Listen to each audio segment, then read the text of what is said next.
They say a king never bleeds where his people can see it. 7 years ago, Kaelor Veyne believed that. He carved an empire from obsidian and winter, bent nations to his will, and taught every court in the known world that the crown of Vareth did not negotiate. It decided. Then one woman walked out of his palace gates and took every lie he'd told himself straight with her. Now a scholar with ink-stained hands and eyes that see through stone walls just crossed into his domain. And the empire, his empire, recognized her before he did. Stay until the end. Drop your city in the comments. Let's ride this one out together. Kaelor Veyne had not slept in 3 days. This was not unusual. Sleep, for a man who had built an empire on the mathematics of pressure and silence, was a negotiation he often lost. But tonight was different. Tonight the insomnia had a shape to it. It had a face. He stood on the high balcony of the Crimson Citadel's eastern tower, the one his military commanders called the Widow's Ledge because every general who had stood there long enough eventually buried someone they loved. The sea below was black and enormous, throwing itself against the cliffs in that rhythmic, senseless way it had. Not angry, not strategic, just endlessly committed to the crash. Kaelor watched it with the expression of a man watching something he wished he could imitate. That kind of surrender to force. That willingness to simply strike without calculating the consequence. He couldn't do that. He had never been able to do that. The wind came off the water with a blade in its teeth, cutting through his unlaced collar and finding the scar along his collarbone. The one that curved like a question mark carved into him during the siege of Thornwall when he was 19 years old and still stupid enough to believe that courage was the same thing as being willing to die. He'd learned the difference eventually. Courage was being willing to keep living when death would have been cleaner. He pressed 2 fingers to the scar without realizing he was doing it. Behind him, the palace breathed. He had learned to hear it that way, as a living thing, because in Vareth the old texts insisted the Crimson Citadel was exactly that. Stone shaped by bloodline. Halls that remembered the weight of every soul who had walked them. Kaelor had dismissed this as mythology when he first took the crown. He did not dismiss it anymore, because the palace had changed tonight. He felt it the moment the Southern Gate reported a new arrival. A scholar from the Imperial Council's Archive Commission, cleared by Lord Saravar Dain himself, carrying letters of passage and a commission to examine the Ash Codex buried in the Moon Archive. The gate captain had delivered the report the way gate captains delivered all reports, flat, efficient, drained of meaning. Arrival confirmed, credentials verified, escort assigned. Kaelor had said, "Fine." And then he'd felt it. Not a sound. Not a sight. Something older than either of those. A pull in the sternum like a thread someone was drawing taut from 3 floors below, slow and unavoidable. He had pushed it aside, attributed it to exhaustion, to the dry cold coming off the sea, to the headache sitting behind his left eye that had been building since the morning's council session devolved into 2 hours of men performing concern about the eastern border situation while actually maneuvering for grain rights. But the feeling did not stop. And so he had come to the Widow's Ledge, and he was standing in the dark, and he was pressing his fingers to an old scar, and somewhere below him the wolves that patrolled the eastern courtyard, trained killers, each one of them, animals that had never in Kaelor's tenure shown anything resembling deference to a human they didn't already know, had gone completely silent, not agitated, not hunting quiet, which was a different silence entirely. Still quiet. The quiet of something that recognizes. He lifted his hand from the scar. Merrin. The shadow detached from the tower doorway. His head of guard was a woman who moved like she was perpetually apologizing for taking up space, which was remarkable given that she was 6 feet of military precision and had once ended a border incursion through careful applied violence before breakfast. She stepped to his left without crowding him. She knew how close was too close. Everyone in the Crimson Citadel learned that, or they learned it the hard way. The scholar, he said. Where is she now? Merrin did not blink. She had learned that too. That questions from the king at this hour, in this tone, were never as casual as they sounded. Settled in the archive wing, she asked to begin work tonight, my lord. The archive staff they were confused about that. Most scholars rest first. She didn't. No, she had her materials unpacked and her lamp lit within an hour of arrival. One of the archive attendants said she moved through the lower corridors like she already knew them.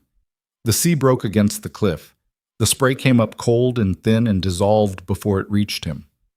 "She's been here before?" he asked. "No record of it. This is her first entry into Vareth." He was quiet for a long moment.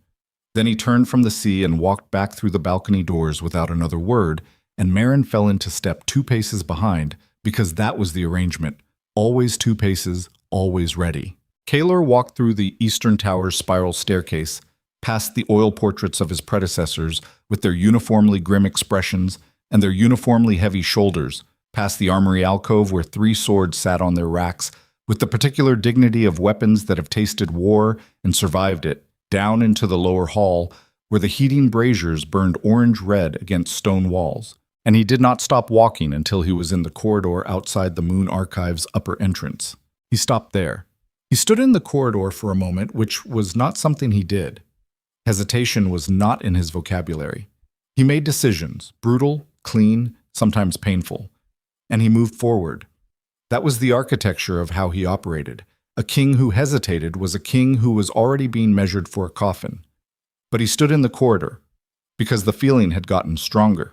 Through the heavy archive door came a faint strip of candlelight and the sound of pages turning. That was all. Pages turning, the quiet hiss of a candle, the occasional scratch of a pen, and beneath those ordinary sounds, something else, a presence, dense and specific, like a stone dropped into still water that sends rings outward in every direction.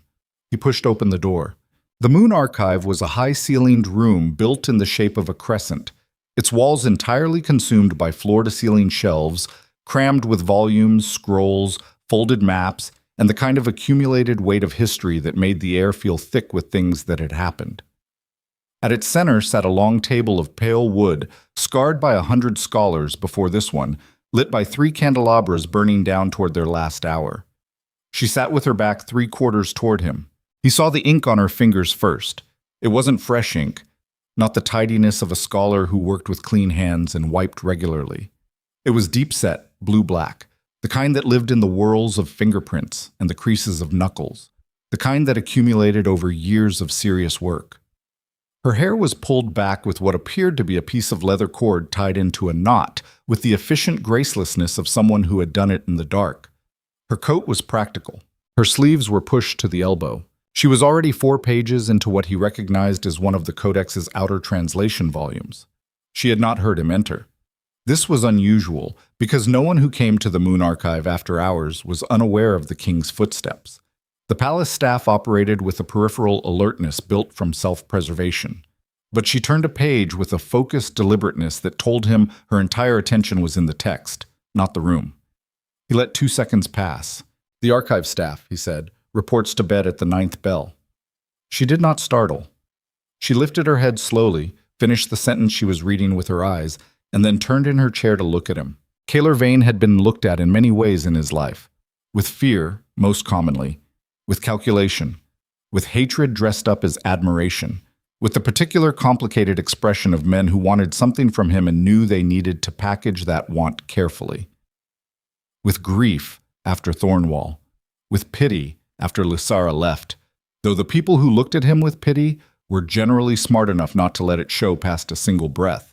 This woman looked at him the way someone looked at a problem they were genuinely interested in solving. "You're the king," she said. Not a question, not perform deference, an assessment. "Kaelor Veyne," he said. "Yes, Selene Mirel." She did not stand. He noted this. Not defiance. Defiance had a particular energy to it, a tightness, a need. This was something else. She simply did not stand, the way someone didn't stand when standing hadn't occurred to them as a required element of the situation. "I expected to be formally received in the morning.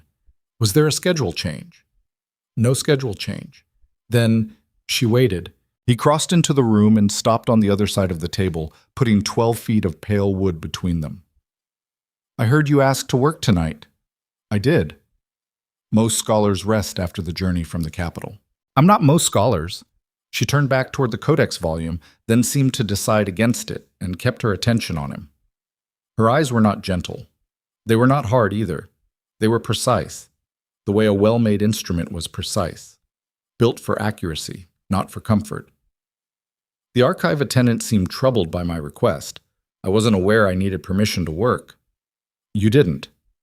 Then why are you here? He had been asking himself the same question for the last 90 seconds. He did not answer it directly because he was a king, and directing the shape of conversations was a reflex. The Ash Codex hasn't been opened in 40 years. The last scholar who attempted a full translation, Fenwick Das, his notes are filed in the Capital Archive. His methodology was sloppy, and his grasp of Proto-Varethi was foundational at best. He was working from a copied manuscript and didn't know it. He spent 3 years translating inaccuracies. She said this without venom, just the mild tone of someone correcting a navigational error. I'm working from the original, and my Proto-Varethi is not sloppy. Kaelor looked at her for a long moment. How long have you been studying the Codex? 11 years. You've never requested access before. I requested access twice, she said. Both times the petition was declined by this palace's administrative office. Different reason each time. The first time I was told the archive was under renovation. The second time I was told the commission wasn't accepting external scholars. The third time I went through the council directly. A very small pause. I'm persistent. He was aware of a strange sensation in his chest. Not the aggressive tidal pull from before, which had settled into something lower and steadier, but something almost like the impulse to smile. He killed it before it landed on his face. I know who you are, he said. Your reputation preceded the courier. I would hope so. I've spent 11 years earning it. The council's recommendation was, he chose his word, emphatic. Saravar Dawn doesn't give emphatic recommendations without a reason. She watched him. Did he tell you what that reason was? The question was so direct it almost felt like a test. Kaelor did not respond to tests the way people expected. He did not retreat or bristle. He went still, the way a man went still when he was deciding whether something in front of him was a wall or a door. He told me the Codex required the best available scholar, that you were that scholar. That's true, she said, but it's not the whole reason. What's the rest of it? She looked at him steadily. You should ask Saravar that. He noted that too. A woman who knew the edges of information she was and was not willing to share and was precise about where those edges were. Not evasive, so precise. These were different. It's late, he said. It is. The archive fires were rebuilt before your arrival, he said. Not softly, just factually. He had given the order himself that afternoon, something that would have struck anyone who witnessed it as out of character, and he had not yet decided what he thought about that. If they've burned down too far, you can call for a staff attendant to... They're fine. She glanced at the brazier in the corner and back to him. That was you? He didn't answer. She nodded once, slowly, like something had clarified. Thank you, she said. Not warmly, not stiffly, just honestly. He turned and walked to the door. He stopped with his hand on the frame and said, without looking back, there are things in that codex that the Empire has not looked at in a long time. When you find them, and you will, bring them to me before you bring them anywhere else. That depends, she said, on what they are. He turned slightly. On what they are. If I find something that implicates the throne, I won't be bringing it to the throne first. I'll be deciding how to handle it responsibly before I decide who sees it. She said it the way she said most things, clean, without performance. I assume you already knew that when you let my petition through. He looked at her for 3 full seconds. Then he said, Good night, Scholar Mirel, and he walked out. In the corridor, he stood against the cold stone wall and breathed. The thread in his chest was still there, tight, specific, absolutely unlike anything he had a word for. He had been king for 11 years. He had commanded armies, ended wars, navigated conspiracies subtle enough that half the men who had tried to destroy him never knew how close they'd gotten. He was not a man undone by a conversation. But something had just happened in that archive, and he could not yet name it, and the not naming, the space between perception and language, that was the thing that kept him in the corridor breathing against cold stone for another 30 seconds before he finally moved. 6 floors above him, in the upper war chambers, Lord Saravar Dain stood at a window with his hands laced behind his back and said to the man beside him, "He went to the archive." The man beside him, thin, administrative, wearing the gray coat of council secretariat, said nothing. "Within the hour," Saravar said. "I estimated 2 days. I was wrong by 46 hours." He was quiet for a moment. "Make a note of that." The secretary made a note. Saravar watched the dark sea. "She's more capable than I told him," he said, mostly to himself. "That will matter. It has to matter." The next morning, Kaelor held his daily council session in the silver chamber at the top of the Citadel's northern tower, where the light came in white and cold and unforgiving through tall windows, which was by design. He had insisted on those windows when he rebuilt the council room 7 years ago. He wanted men making decisions about power to do so in daylight that didn't flatter anyone. Saravar Dain sat to his left. He was a man in his late 50s who had survived 5 different reigns by being genuinely useful and deeply careful and never once allowing his ambitions to be more visible than his competence. He had a wide, composed face and small, quick eyes that moved through a room the way a good accountant moved through numbers, efficiently, looking for discrepancies. Kaelor had trusted him for 6 years. He was beginning to revise that. "The Eastern situation," he said, opening the session. "Harwick's report." Commander Harwick, a blunt man with a soldier's economy of language, laid out the border situation in 11 sentences.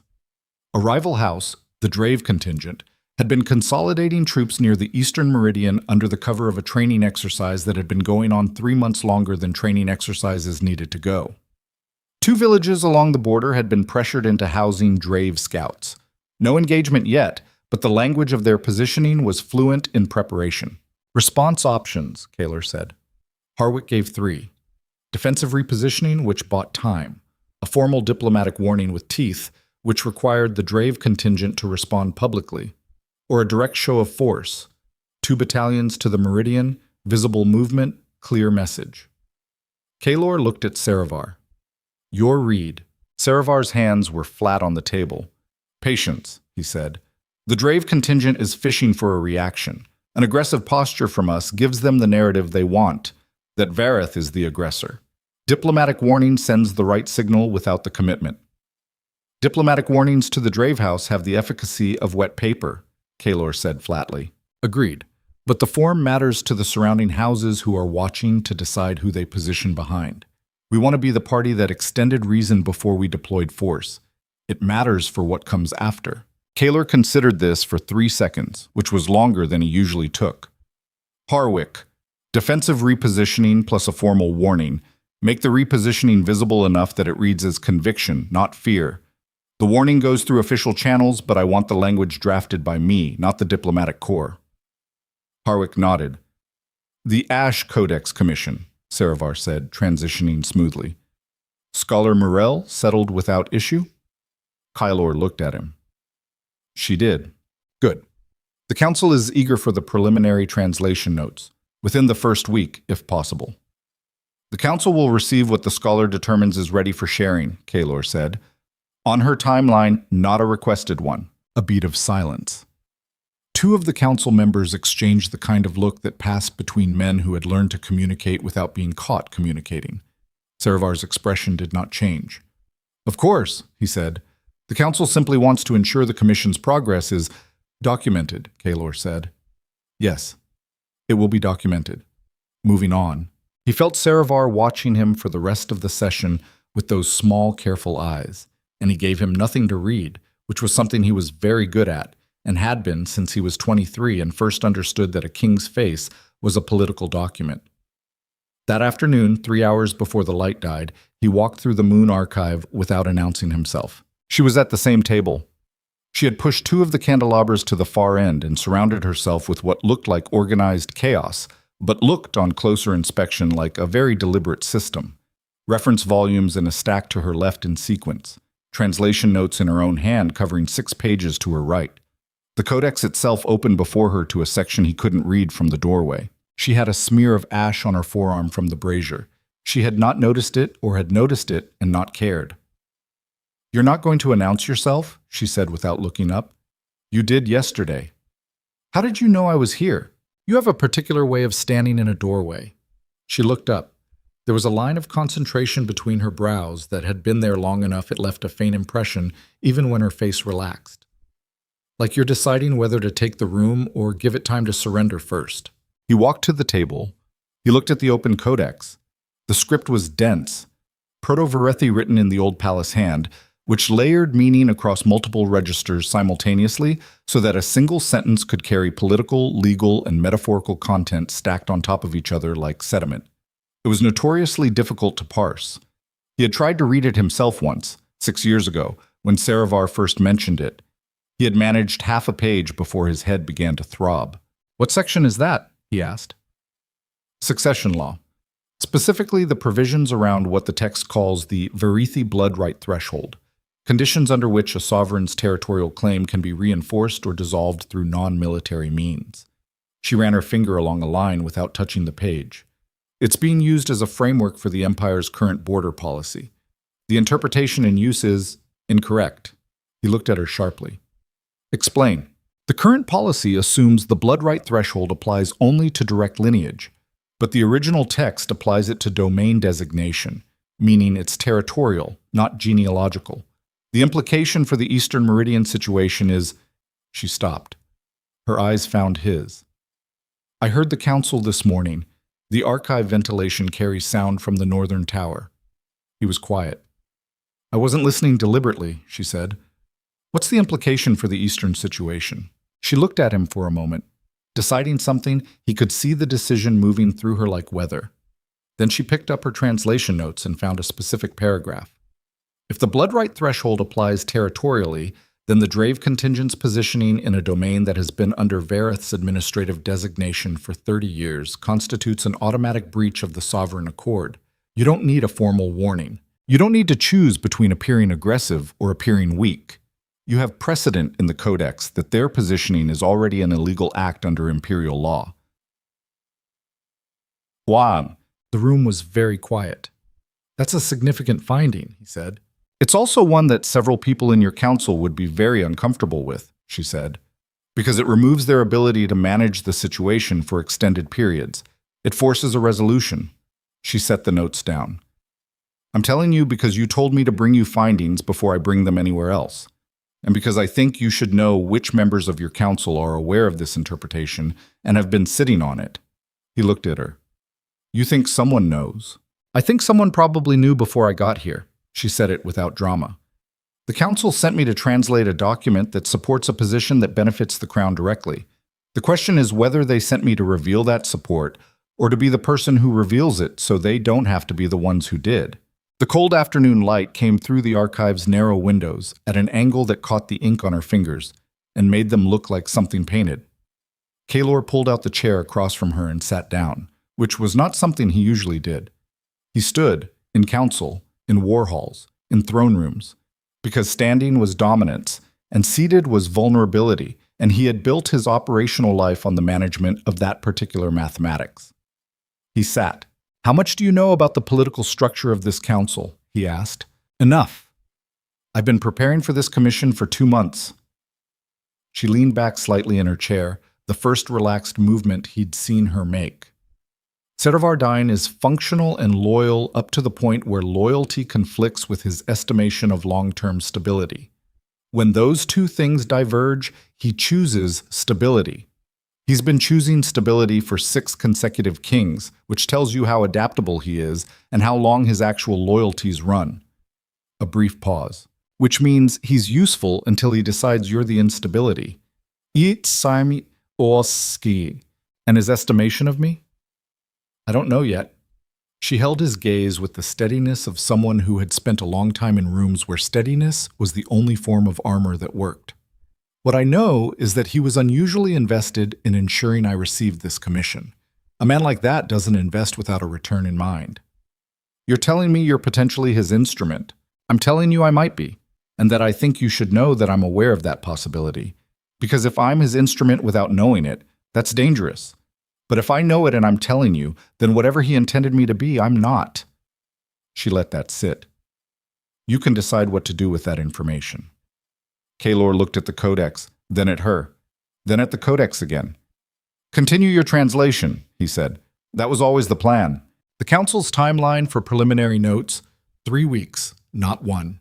She went back to her page. If they want accurate work, they'll wait. He rose. He moved toward the door. And he stopped because the thread in his chest, the one that had been sitting tight and steady since last night, pulled once with a specificity that stopped him mid-step. He did not turn around. Scholar Mirel. Yes. The archive wolves came within the first week of my predecessor's reign.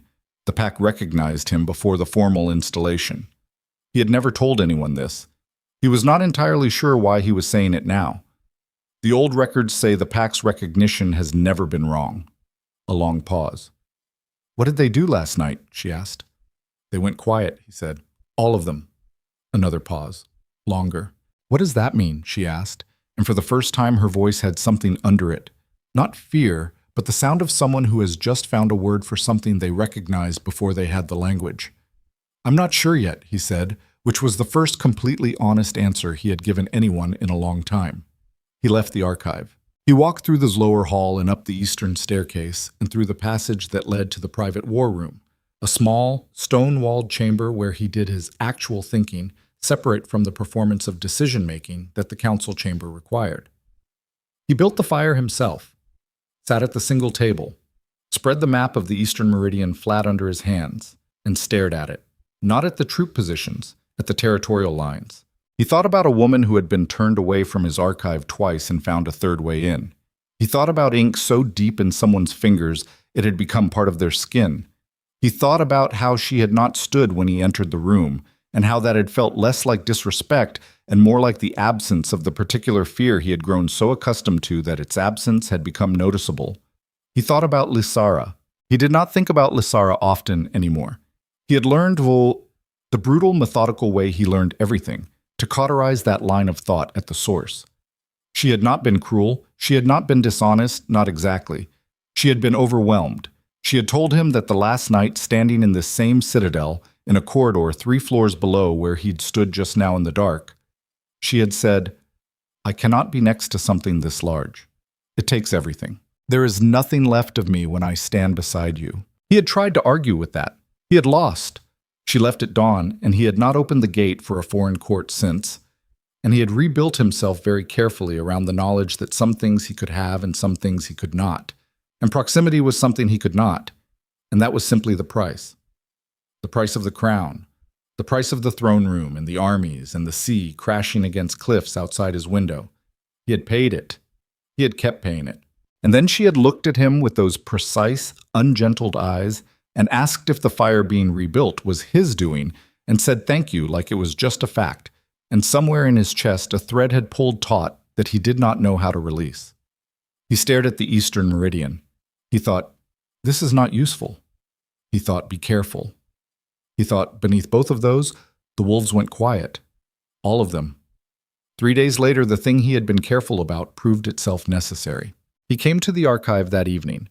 He had stopped announcing these visits to himself, stopped framing them as administrative check-ins, because he was not a man who lied to himself about what he was doing, and found Selene at the table with a different expression than the one she usually wore. Her translation notes were set to the side. The codex was open to a section he hadn't seen before. She looked at him when he came in. She said, I need to show you something. Show me. She turned the codex toward him and pointed to a section in the lower quarter of the page. The script here was different from the succession law passages, denser, written in a hand that pushed against the margins like it was fighting to be heard. This section, she said, I've been working on it for 2 days because I wanted to be absolutely certain before I brought it to you. It's unusual. He looked at the text. The words were in a register he didn't have the training to parse. Translate. She took a breath. Not of difficulty, of something more deliberate. The breath of a person assembling themselves before saying something that changes the shape of a room. The sovereign bond, she said. That's what this section is called. The Varethi term is a compound. Territory soul, or more precisely, domain recognition. It describes a condition that the old empire apparently documented on multiple occasions, though the documentation was consistently buried by administrations that found it inconvenient. She looked at him. It's a bond. Not a metaphor. A documented, observed, repeatable phenomenon that occurs when one soul enters the territory claimed by another, whose bloodline is. The text uses a term I'm translating as resonant, compatible, at a deep level. He was very still. The bond isn't initiated by choice, she said. It's initiated by crossing a territorial threshold. The moment the resonant soul enters the domain, the pack recognizes it before the sovereign does because the pack lives closer to instinct than the sovereign allows himself to. She looked at the text, then at him. The sovereign feels it as recognition, not desire, something older, like knowing. The fire in the corner brazier snapped. He did not speak. There are 3 accounts here, she said. 3 documented cases, with witness testimony from council members, from palace staff, from the Imperial Archive Commission of the time. All 3 describe the same sequence of events. The wolves first, then the sovereign, then the arrival understanding it before the sovereign names it. She paused.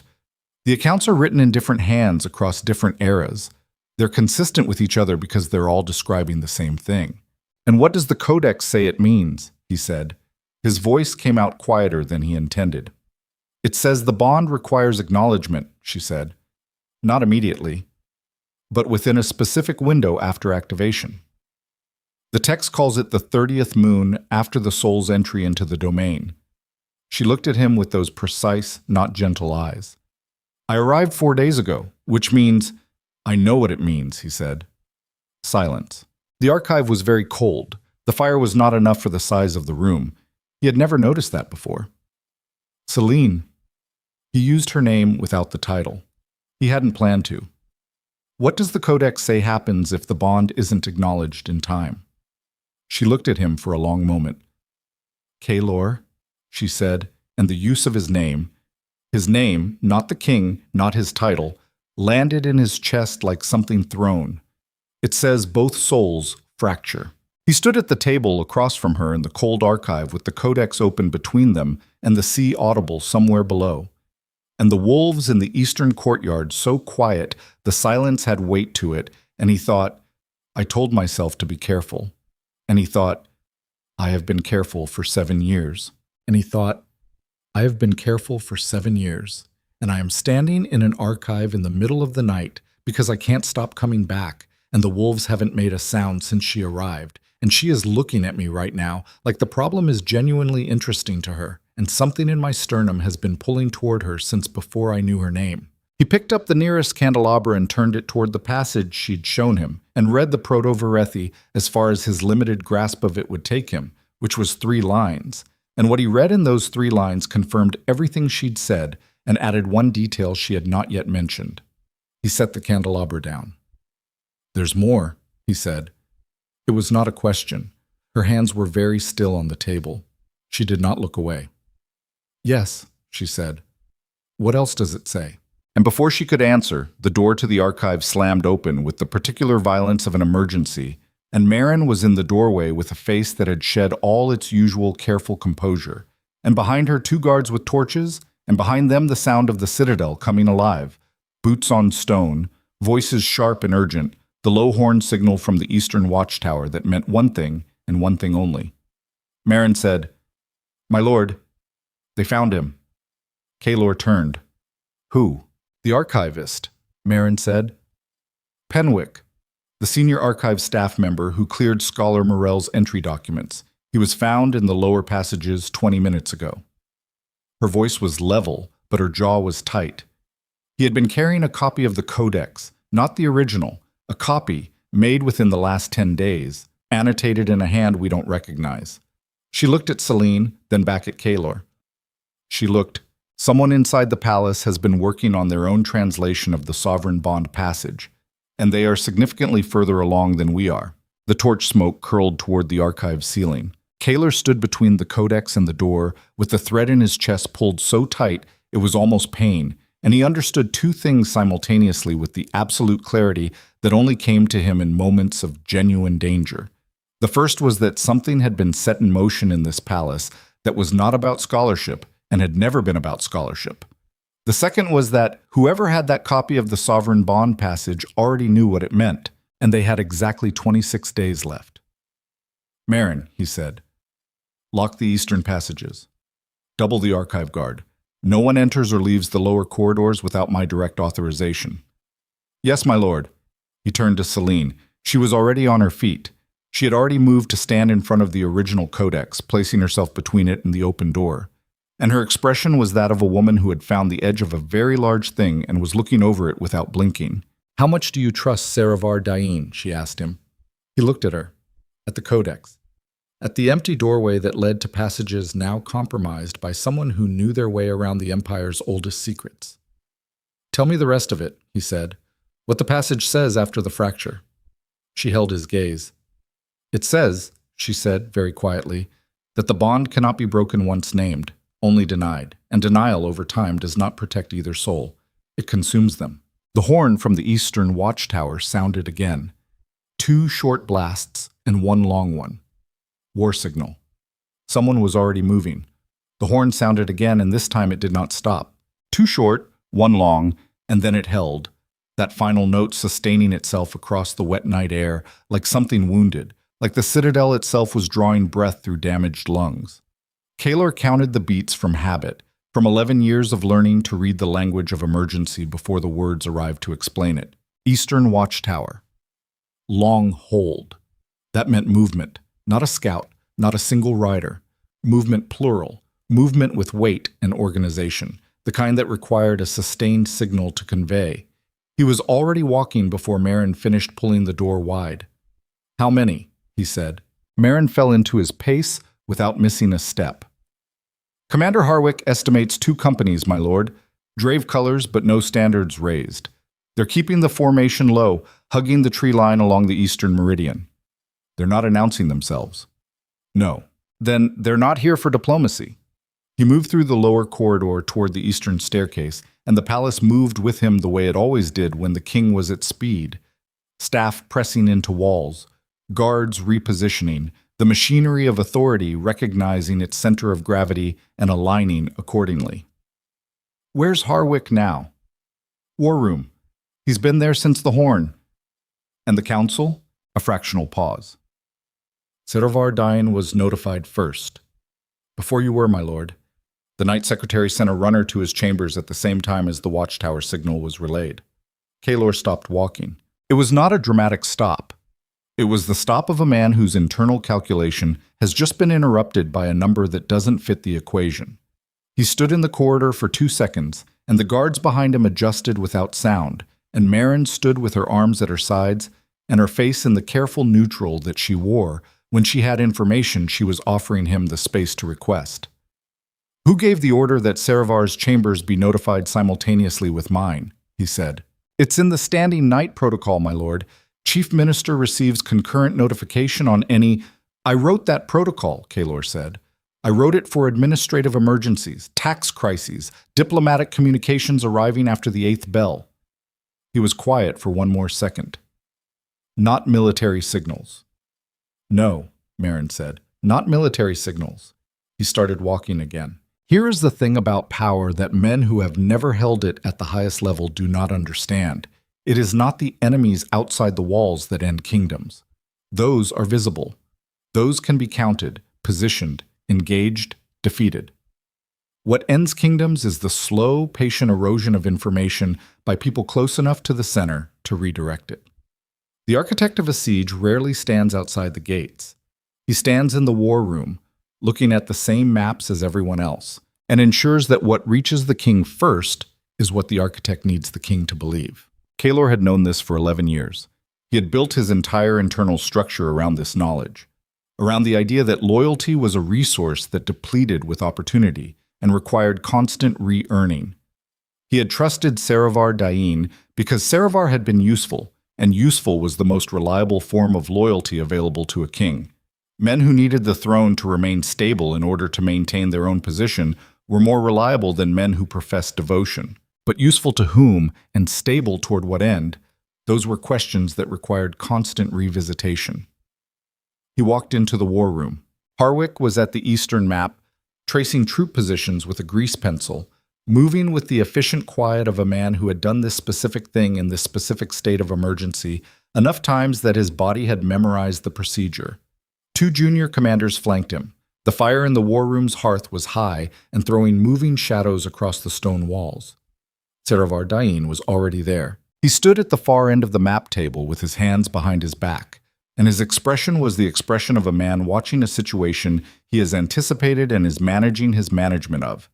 He turned when Kaelor entered. "My lord," he said, "the timing is unfortunate." "Tell me what you know about the Drave positioning," Kaelor said. Not to Saravar, to Harwick. Harwick did not look up from the map. "Two companies, approximately 300 men. They've been in position along the eastern tree line for at least 6 hours based on scout reports. They weren't there at the afternoon check, which means they moved after dark, which means they knew our scout's schedule. They have a source. Has to be. You can't move 300 men in Drave winter gear through the Thornwood in under 4 hours without knowing exactly when the eastern watchtower rotation changes." Kaelor looked at the map. The eastern meridian was marked in red where the territorial designation shifted, the exact line the Codex had identified as Vareth's administrative claim. The Drave formation, based on Harwick's positioning marks, was sitting precisely on the wrong side of that line. Not past it, on it, exactly on it, as if someone had told them where the line was. "They're not attacking," Kaelor said. "No, my lord. They're displaying, they want us to know they're there, and they want us to respond." He straightened. "If we move offensively, we hand them the narrative. If we don't move, we appear unable to respond." He looked at the map for 3 more seconds. "Who briefed the Drave contingent on our scout schedule?" The room went quiet with the specific quality of a room in which everyone has a thought they are not yet willing to say. "That is the correct question," Saravar said, and his voice carried the particular calibrated weight of a man who has prepared for a conversation. "And the answer is connected to the situation in the archive." Kaelor turned to look at him directly for the first time since entering the room. Saravar met his gaze with the steadiness of a man who had survived 5 reigns. The archivist, Penwick. He did not act alone.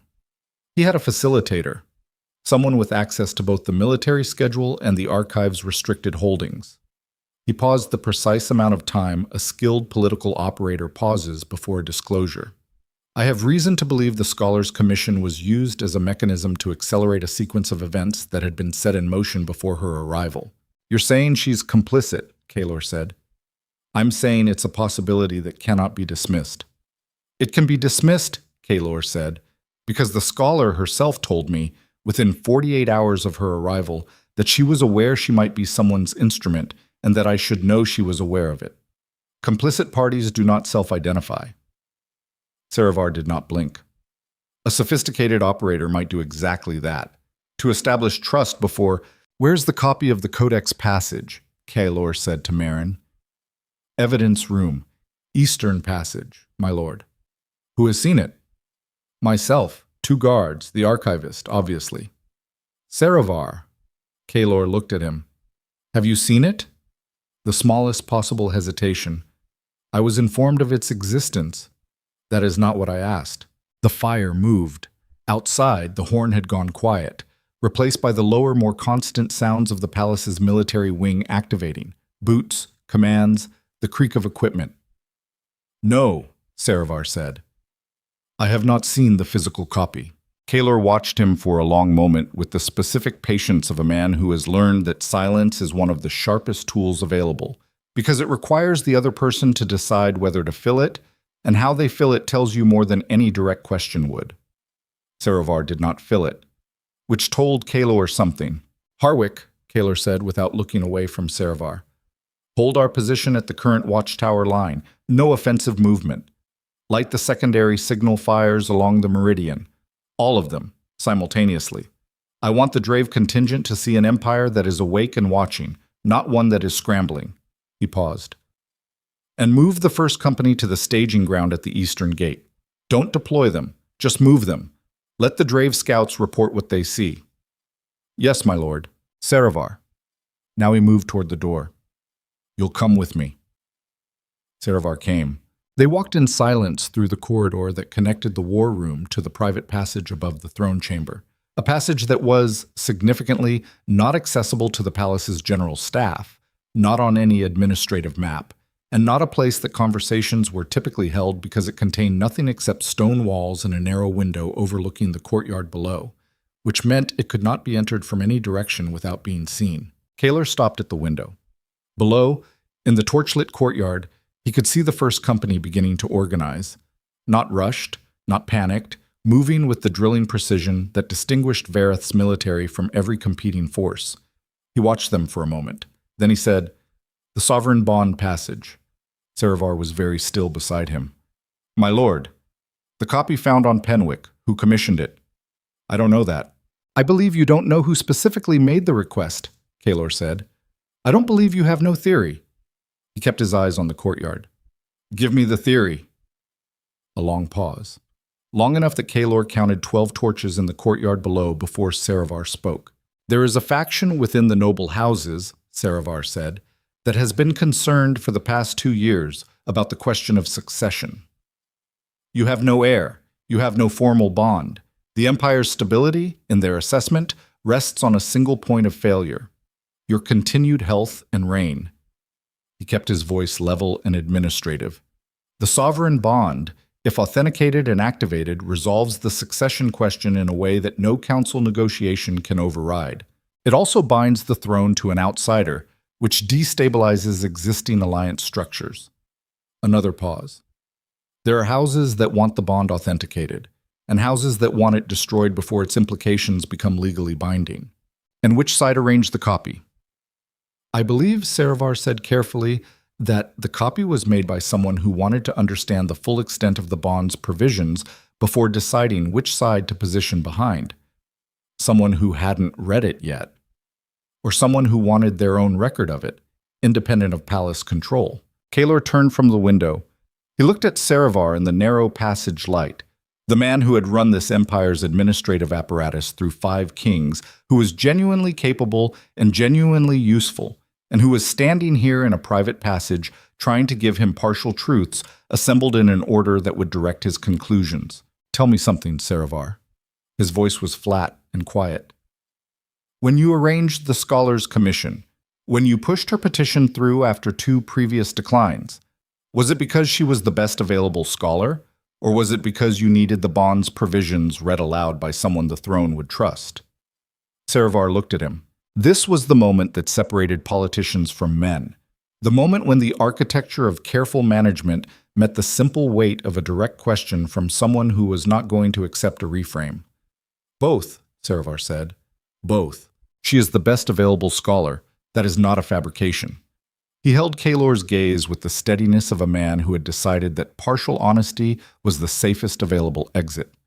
"And I needed the bond's full provisions understood, because I am not the only person in this empire who knows they exist, and I needed the throne to have the complete picture before the incomplete version was weaponized." Kaelor let that land. It was not, he had to acknowledge, an entirely irrational strategy. The knowledge of a thing was not the same as understanding of a thing, and an emperor who discovered the sovereign bond through an enemy's interpretation of it was in a significantly worse position than one who had received it from a trusted source. The logic was sound. The execution had been unilateral. "You made a decision," Kaelor said, "that involved the stability of this throne, without consulting the throne. You would not have accepted the scholar's petition on my recommendation alone. You needed to encounter her." "Do not finish that sentence," Kaelor said quietly. "Do not tell me what I needed." The silence in the passage was total. Outside, a command was called across the courtyard, and 40 pairs of boots responded simultaneously. "If I had told you," Saravar said, "that a scholar needed to enter the palace because of an ancient document predicting a bond between her soul and yours, you would have considered me either compromised or delusional. And the window for the bond's activation would have passed, and with it, the most significant stabilizing mechanism available to this empire in a generation." He looked at Kaelor steadily. "I made a calculation. I would make it again." "I know you would," Kaelor said. "That's the problem." He walked away from Saravar and back toward the archive wing without another word, because there was nothing else to say in that corridor that would be useful. He had the information he needed. The situation had a shape now. Not a clean shape, not an uncomplicated one, but a legible one. There was a faction that wanted the bond authenticated. There was a faction that wanted it destroyed. There was a chief minister who had tried to navigate between both by engineering an outcome he thought he could control. And there was a copy of the most sensitive passage in the Empire's most sensitive document somewhere in an evidence room with a dead archivist and a compromised guard schedule. And somewhere in a cold archive with ink on her fingers, Selene Mirel was still at the table. Because of course she was. He pushed open the archive door and she was exactly where he'd left her, but she had pulled the codex closer and she had 3 more pages of translation notes covering the table, and she was writing fast, the kind of fast that meant she was trying to capture something before it shifted in her understanding. She looked up when he came in. He looked at her for a moment without speaking, and she looked back, and there was a long beat in which the archive was quiet except for the fire and the very distant sounds of the military courtyard and the sea. "How bad?" she asked. 300 Drave soldiers on the Eastern Meridian, he said. "Someone inside this palace gave them our scout schedule. There is a copy of the bond passage made within the last 10 days by someone who wanted their own record of its provisions.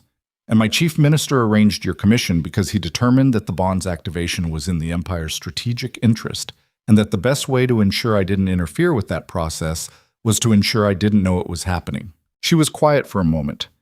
"He's not entirely wrong," she said. "I know that," he said. "That's also not the point." "What's the point?" He crossed to the table and stood across from her. "Someone else has that passage, someone who hasn't been as measured as Saravar in how they intend to use it. And the Drave positioning tonight is not coincidental. The timing, the positioning on exactly the territorial line the Codex defines, the movement after dark using our scout schedule." He looked at the Codex. "Someone told them about the bond's territorial provisions. They know that their current position constitutes a legal breach under Imperial law. They're testing whether we know it too." Isham Baichikos se. She looked at him with those eyes that never retreated from anything. "If they have a copy of the passage, they know what the bond requires. They know the window. They know that if you don't publicly name it in 26 days, both souls fracture and the bond dissolves without ever being legally binding." "Yes." "So the Drave positioning is pressure," he said. "They're creating a crisis that will consume the next 3 weeks. Military response, council debate, political negotiation. They don't need to stop the naming ceremony. They just need to make it politically impossible for me to hold one while an undeclared military threat is sitting on my eastern border." She set her pen down carefully. "That's a sophisticated play. It requires someone inside these walls who understood the bond's provisions well enough to translate their strategic value to a foreign house." He looked at her directly. "How many people knew you were coming here before you arrived?" "My research assistant, 2 colleagues at the Capitol Archive, Saravar's office." A pause. "And whoever Saravar told, which is the operative question." He pulled out the chair across from her and sat. That same motion from the night before, the one that still felt like a declaration he hadn't quite authorized himself to make. "Selene, the rest of the passage, what does it say after what you told me?" She held his gaze. She did not do the thing that most people did when they were about to give information that complicated a situation. She did not look away, did not shift in her chair, did not find a neutral point in the room to address instead of him. She just looked at him. "The bond cannot be made public under duress," she said. "The original Codex language is specific. The naming ceremony must be chosen, not performed under threat, not executed as a political maneuver." Chosen. The text distinguishes this explicitly from a forced alliance or a strategic marriage. If the naming is performed while either soul is under active threat or coercion, the bond doesn't take. It reads as political theater and carries no legal or, she paused, finding the right translation. No binding weight. The Empire won't recognize it. He was very still. So if someone manufactures a crisis large enough to make the naming look politically motivated, the ceremony becomes worthless, she said. Even if we perform it, even if we're standing in front of the entire imperial court, if the context reads as coercion, the bond reads as fabricated. He sat back. This was the move. Not the Drave soldiers on the Meridian, not the stolen copy, not Saravar's maneuvering. Those were all instruments. The actual move was the shape of the trap. Engineer conditions where the naming either didn't happen or happened in a context that would be read as politically contaminated. Either outcome dissolved the bond, eliminated the succession stability it represented, and left Vareth's throne vulnerable to exactly the kind of factional pressure that a foreign house with troops on the border could apply indefinitely. Whoever built this had been patient for a long time. "The copy of the passage," he said. "Who translated it? You said Penwick's notation was in an unrecognized hand."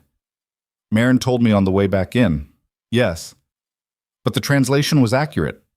Accurate enough to build strategy from," she said, "which means whoever did it has a working grasp of Proto-Varethi.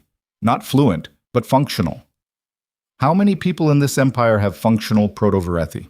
She looked at him steadily. "7 that I know of. 3 are dead.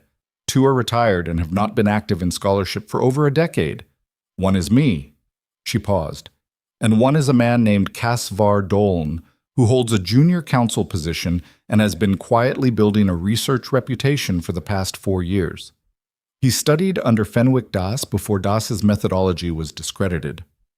"Who does Casvar Doln report to?" The fire moved. Outside the narrow archive windows, the signal fires along the meridian lit. He could see their distant orange glow reflected in the stained glass, one by one, like a sentence being written in flame across the darkness. Selene said, "I don't know his direct reporting line, but his commission letters, when he applied for archive access at the Capitol 3 years ago, were countersigned by Lord Saravar Dain." The silence that followed was the silence of a trap fully visible. Kaelor looked at the ceiling for a moment, not from distress, but from the particular stillness of a mind assembling large pieces into a structure it can work with. He had done this in war rooms. He had done this over maps and casualty reports and diplomatic cables that said one thing and meant 4 others. The process was the same regardless of scale. A thing had been set in motion. Multiple parties had used the same mechanism for incompatible goals. Saravar had used it to stabilize the throne. Someone else had used the same architecture to destabilize it. Casvar Doln, or whoever he was working for, had embedded himself in the same scholarly infrastructure that Saravar had constructed and turned it 90 degrees. And at the center of all of it was an ancient document and a bond between a king and a scholar, and a window of 26 days that was now 25. "Selene," he said. "Yes." "What do you want?" He said it plainly, without inflection or strategy. "Not the commission, not the codex. You.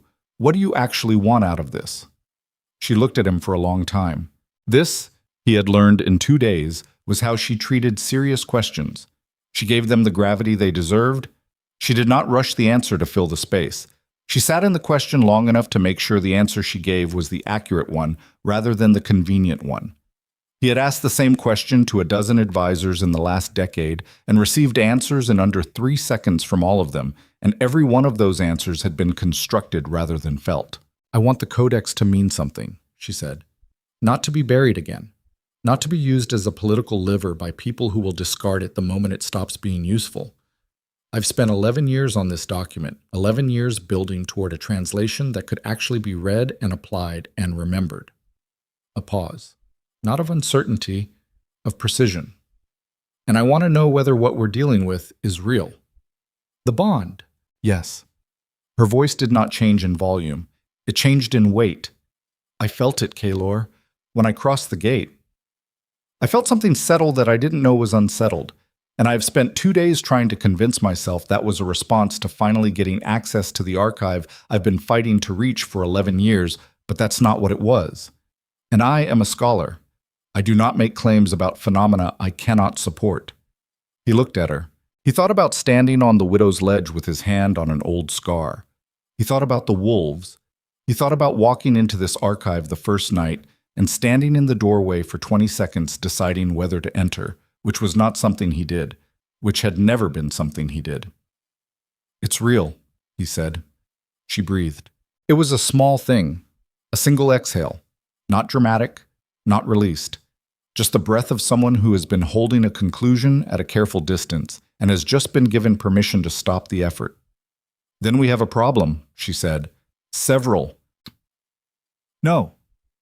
1, somehow." She looked at him with the precision of a woman who has just cleared away everything unnecessary from a complicated landscape and found the actual terrain beneath. "We have 25 days. Someone inside this palace is working to either manufacture a crisis large enough to contaminate the naming or create conditions in which it simply doesn't happen. Every additional day we spend on military response and council politics is a day that serves their objective, not ours. She paused. Which means we cannot let this play out on their timeline. What are you suggesting? I'm suggesting that a reactive king is exactly what this strategy was designed to produce. She held his gaze steadily. You've been governing this empire by mastering attachment before attachment masters you. That's your philosophy. I know it because you told me, and because it's legible in every decision you've made since your queen left. She said it without cruelty and without gentleness, the way she said things that were true. But that philosophy is what made this trap possible. Because they knew you would respond to the crisis before you responded to the bond. They knew which instinct you'd follow. The fire was lower now. The candelabras on the far end of the table had burned down to their last inch. Kaelor sat across from her in the dark and cold archive, with the sea somewhere below and the signal fires orange in the stained glass, and 25 days on the clock. And he felt, for the first time in a very long time, the specific sensation of being known. Not managed, not navigated, not assessed for strategic utility. Known. A king who has governed for 11 years from inside the fortress of his own discipline does not know what to do with being known. The experience is almost physically uncomfortable. It requires the surrender of the one weapon he has used against every threat that has ever come at him. The certainty that no one fully sees him, and that in the gap between what they see and what is true, he maintains control. She had closed the gap without appearing to try. And this was the real crisis. Not Saravar's maneuvering, not Kasvar Doln's stolen translation, not 300 Drave soldiers on a meridian line. The fact that he was sitting in a cold archive at the edge of midnight with a woman he had known for 3 days, and she had just said the most accurate thing anyone had said to him in 7 years. And the Empire was watching, and every move from this moment forward would be both personal and political. And he could not separate those things, and he had spent 11 years believing that keeping them separate was the only way to survive. "What would you have me do?" he said. She was quiet for a moment, then, "Call a council session at dawn. Full council, all members including Saravar. Do not address the Drave situation directly, address the Codex." She pulled the Codex toward her and opened it to the succession law section. The territorial breach is already illegal under the bond's provisions. You don't need military deployment to respond to it. You need to make that legality public, force the council to debate it, force Kasvar Doln, if he's there, to respond to a legal framework he thought was still buried. Sitoi and Saravar. Let him run his calculation in real time, she said. He wants the bond stable. Let him decide which side of this he's actually on when both sides are visible simultaneously. And after the council session, she looked at him. "One problem at a time," she said. He almost smiled. Not quite.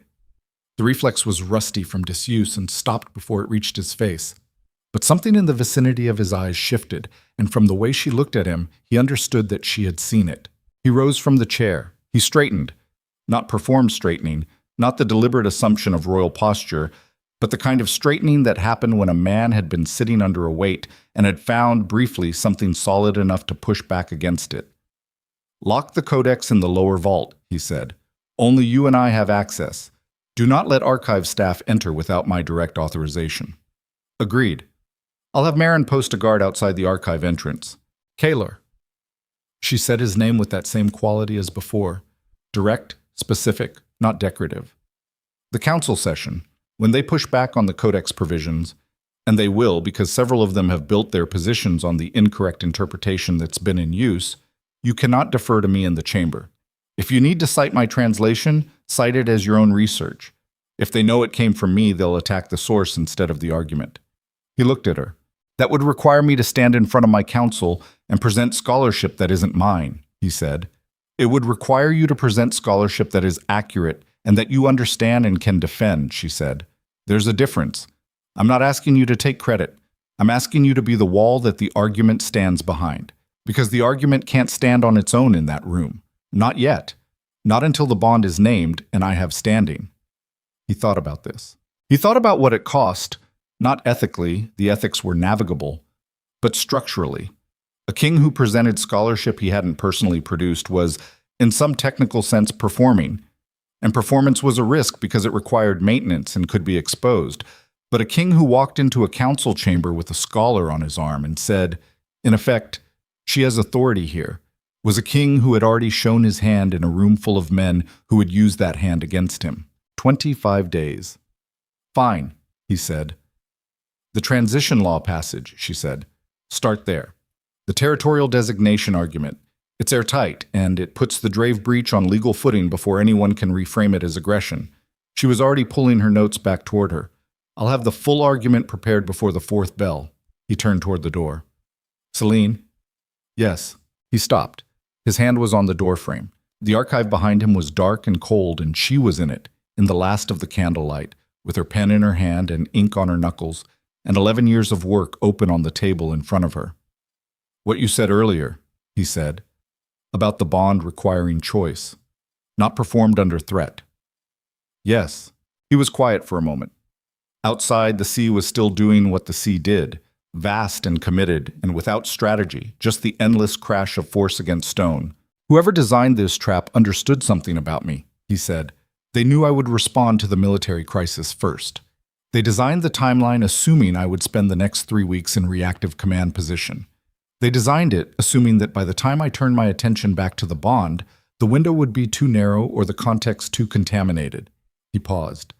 "They assumed I would respond the way I've always responded, the way I built my entire reign around responding." She was very still at the table. "They didn't account," he said, "for the possibility that I might encounter something that changed the order of priority." The archive was completely quiet. Then from outside, not the horn this time, not the military courtyard, but from somewhere in the lower palace passages, a sound, rapid footsteps, the particular urgency of someone moving faster than the palace's night protocols allowed, coming toward the archive wing with the kind of intention that did not belong at this hour. Merrin hit the door at speed. Her face said everything before her words did. "My lord." Her voice was stripped of its usual management. "Khazvar Dolan. He was found in the lower evidence passage 20 minutes ago. He had accessed the evidence room where Penwick's copy was being held." A breath. "The copy is gone, and Khazvar Dolan—" She stopped. "What?" "He's gone too, my lord. The eastern passage gate was found open. Someone had his route pre-cleared. A horse was waiting." Merrin's jaw was tight. He had a head start of at least 30 minutes. The fire in the archive snapped once. Kaelor stood in this doorway between the archive and the passage with that information settling into him, and he understood, with the clarity of a man who had just watched the last piece of a structure fall into place, that the trap had just closed. Khazvar Dolm was gone with the copy. The evidence was gone with Dolm. And somewhere in the dark, on the eastern meridian or beyond it, someone was going to receive a translation of the sovereign bond's provisions that they would use within the next 24 hours to make the next move. Whatever that move was, it would be designed to make the naming impossible. Not just difficult, not just politically complicated. Impossible. He turned back to Selene. She was standing now. She had risen from the table and she was looking at him with those eyes that didn't retreat. And in them was not fear. Fear would have been manageable. Fear was familiar. Fear was something he knew how to respond to. But something older than fear, something that looked a great deal like the expression a person wore when they understood exactly what was being asked of them and had decided to answer. "The council session," she said. "Move it up. Not dawn. Now. It's the third bell. I know what bell it is." She came around the table and stopped 3 feet from him, which was the closest she had stood since he first entered this archive. "You said they built the trap around your patterns, your predictability. Every response you've made in the last 11 years. She looked up at him with a steadiness that should not have been possible in a scholar with ink on her hands standing in a cold archive in the middle of the night with an empire shifting around her. "Then don't be predictable." He looked at her. He was standing very close to something. He could feel it the way you felt a drop in temperature before the storm arrived. Not the thing itself yet, but the pressure that preceded it. The change in air that told you the structure of the weather was about to alter permanently. She said, "Call the council now. Wake them. Make them come to you on your timeline, not the one they're running. And Kaelor, she said his name for the third time, and the third time it landed differently than the first two, lower in his chest, in the place where the thread had been pulling since she crossed the gate. When you walk into that chamber, do not walk in as a king who is managing a crisis. Then how do I walk in? He asked, and his voice was quieter than he intended. Walk in, she said, as a man who has already made a decision. He stood in the archive doorway with that declaration between them and the Empire turning in the dark around them and 25 days on a clock that someone was trying to run out. And he understood, with the absolute, inescapable clarity of a man who has reached the exact point past which turning back stops being an option, that this was the moment, not the council session, not the naming ceremony, not the war hall or the widow's ledge, or any of the formal architecture that his life was built inside. This. 3 feet of cold archive air and her eyes not moving from his, and a choice that would determine every choice that came after it. He said, "Come with me." And somewhere in the lower passage, a door was slamming open. Not Marin's door, not a guard's door, but the archive's second entrance, the one that came up from the lower vaults, the one that was supposed to be locked, the one that no one was supposed to know existed. And a figure stepped through it, not a servant, not a guard. A man in drave winter colors with mud on his boots and a sealed letter in his hand addressed, in formal imperial script, not to the king of Vareth, to the scholar. The man did not move when Kaelor turned to face him. That was the first thing wrong. Every person who had ever entered a room containing the king of Vareth uninvited had moved, backward, sideways, into some posture of survival instinct. Fear was automatic. Fear was physical. It did not require thought to produce, and it showed up in the body before the mind had finished processing the situation. This man stood still.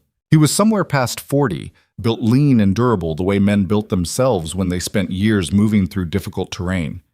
The drave winter colors were road-worn but not disheveled, worn in, not damaged. He had not been running. He had been traveling with purpose and had arrived exactly when he intended to arrive. The sealed letter was in his right hand, held out at a slight angle, not aggressive, not submissive.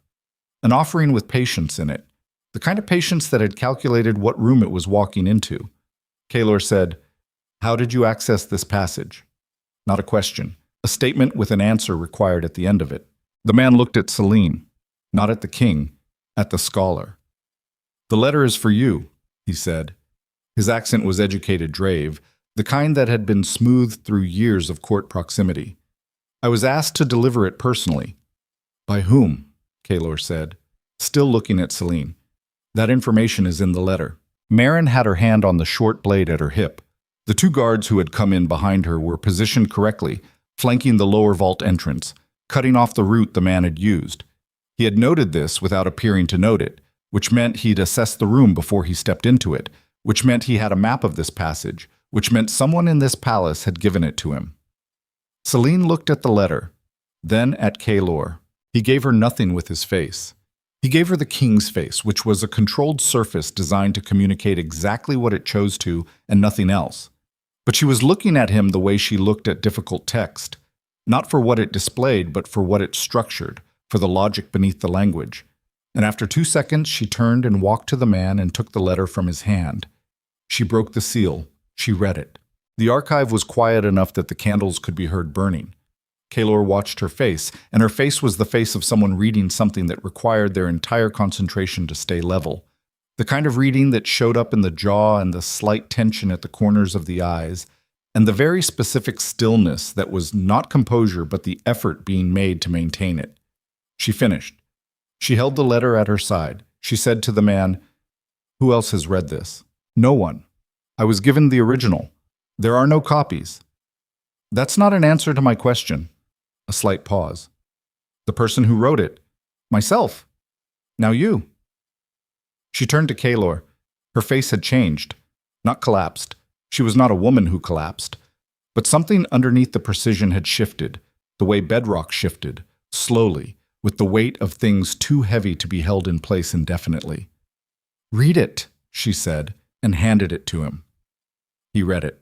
It took him 40 seconds. The letter was short. It was also the most significant 40 seconds of reading he had done in 11 years of rule, and that included peace treaties and declarations of war and the formal document terminating his bond with Lysara. He read it once, then he read it again from the beginning, because he was a man who did not accept the first reading of information that altered the fundamental structure of his understanding. He needed the second pass to confirm that the first pass had not made an error. It had not made an error. He lowered the letter. He looked at Selene. She was watching him with the expression of a person who has just watched someone else receive news. They have had an extra 60 seconds to begin processing. He said, "How long have you known?" "I didn't know," she said. "I suspected. 2 months ago, when the commission was approved, I received a communication from a source I trust. It told me that my petition's approval was connected to something larger than scholarship. It didn't tell me what. I came anyway because the Codex was real, regardless of the politics surrounding it." She paused. "I told you when I arrived that I might be someone's instrument. I told you the moment I understood it was possible." "What you did not tell me," he said, and his voice had gone to a particular register. Flat, specific, the register that his military commanders recognized as the controlled burn before the fire found air, was that the person who arranged your commission is the same person who has been feeding information to the Drave contingent for the past 8 months. She held his gaze. "I didn't know that part," she said. "I suspected Saravar had his own agenda. I did not know his agenda included correspondence with a foreign house." Kaelor looked at the letter one more time. The letter was from someone inside the Empire. The signature was a cipher he recognized, a council-level cipher used by senior members to communicate without administrative record. He had issued those ciphers himself to 6 people 4 years ago during the border renegotiations. He knew which cipher belonged to which hand. He had memorized them because a king who needed to look up the identities of his senior council members' private communications had already surrendered too much of his own intelligence architecture. The cipher in the letter belonged to Lord Saravar Dain, and the letter was an offer. It was an offer addressed to Selene Mirel, scholar, in her personal capacity. It outlined the following: that the sovereign bond, if named under conditions of political crisis, would be legally unenforceable. That Saravar had arranged the Drave positioning himself, not to threaten the Empire, but to create the crisis conditions that would make the naming unenforceable. That his arrangement with the Drave contingent was a controlled performance. The soldiers would not advance. There would be no war. But the appearance of crisis would serve the purpose of delegitimizing the bond if Kaelor attempted to name it. And that Selene should understand clearly that her role in this arrangement had always been to serve as the mechanism that triggered the bond's activation, not its completion. He had wanted the bond active. He had not wanted it named. An activated bond with no legal naming meant that both souls would experience the fracture the Codex described. Not immediately, but over time, the slow dissolution that the text called spiritual collapse. A king experiencing fracture would be destabilized. Destabilized, but functional, dependent on the counsel of the men around him, more susceptible to the management of his advisors than he had been in 11 years of disciplined, isolated rule. And a scholar experiencing fracture would leave. Saravar had calculated all of it. He had calculated the timeline down to the naming window. He had calculated the nature of the bond's requirements, that it required choice, not coercion, and engineered conditions under which Kaelor would either attempt the naming under crisis and produce an invalid ceremony, or delay the naming until the window closed. He had used the Codex, the Scholar, the Drave House, and Casvar Doln as 4 instruments in a strategy that required none of them to know the full picture. He had managed a king the way a king managed everyone else. And he had warned Selene, not out of conscience, out of the same calculation that had driven everything else. If Selene understood the shape of what had happened, she might leave voluntarily, which would close the bond's window without the ugliness of a public crisis. A clean exit. A woman who chose to leave rather than be driven out. The same choice Lysara had made. Kaelor set the letter down on the archive table with a care that was the deliberate inverse of the force he wanted to put into the motion. He thought about Saravar standing in that corridor an hour ago, giving him partial truths in a carefully sequenced order. He thought about 6 years of genuine usefulness. Because that was real. He could not excise it. The man had been genuinely useful for 6 years, and that was the machinery of the betrayal, that it was built inside something real. He thought about the 5 kings before him, and he thought about what kind of man survived 5 different reigns by being genuinely useful to all of them. and he understood for the first time the answer to that question. The kind of man who never let any single king become unreplaceable. The kind of man who needed the throne stable and the person on it manageable. The kind of man who had looked at Kaelor Veyne, at 11 years of disciplined isolation, at a king who had rebuilt himself entirely around the philosophy that attachment was a liability, and recognized, when the bond activated, that the philosophy was about to break, and had decided to engineer the break himself rather than allow it to happen beyond his control. Power is not held at the top of a structure. That is a king's necessary illusion. Power is distributed through every node of the architecture that keeps the top in place, and the nodes that do not rotate, that survive every change at the summit, accumulate something that is not loyalty and is not love, but is the slow, patient weight of institutional indispensability. Seravar Dain had been indispensable to 6 kings. He had made himself the fixed point through which every reign moved. And a fixed point held long enough believes itself to be the center. He was wrong, but he had been wrong in a way that had almost worked. "Get him out of my archive," Kaelor said to Merrin, meaning the Drave messenger. "Eastern holding. Treated well. He's not an enemy. He's a courier. He can sleep." He picked up the letter. "This comes with me." Merrin moved. Kaelor turned to Selene.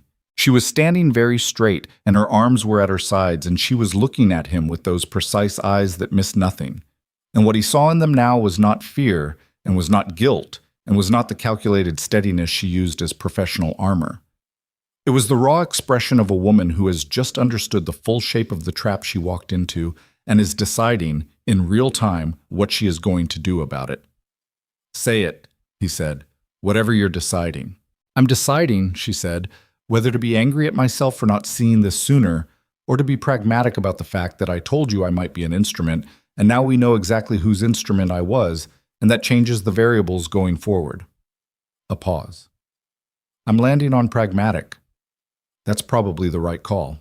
I'm also," she said, and her voice shifted by approximately 1 degree, not softer, but differently weighted, "deeply angry at the assumption that I could be used as a mechanism for someone's political architecture without my knowledge or consent, that 11 years of scholarship could be instrumentalized by a man who views the world as a resource to be managed."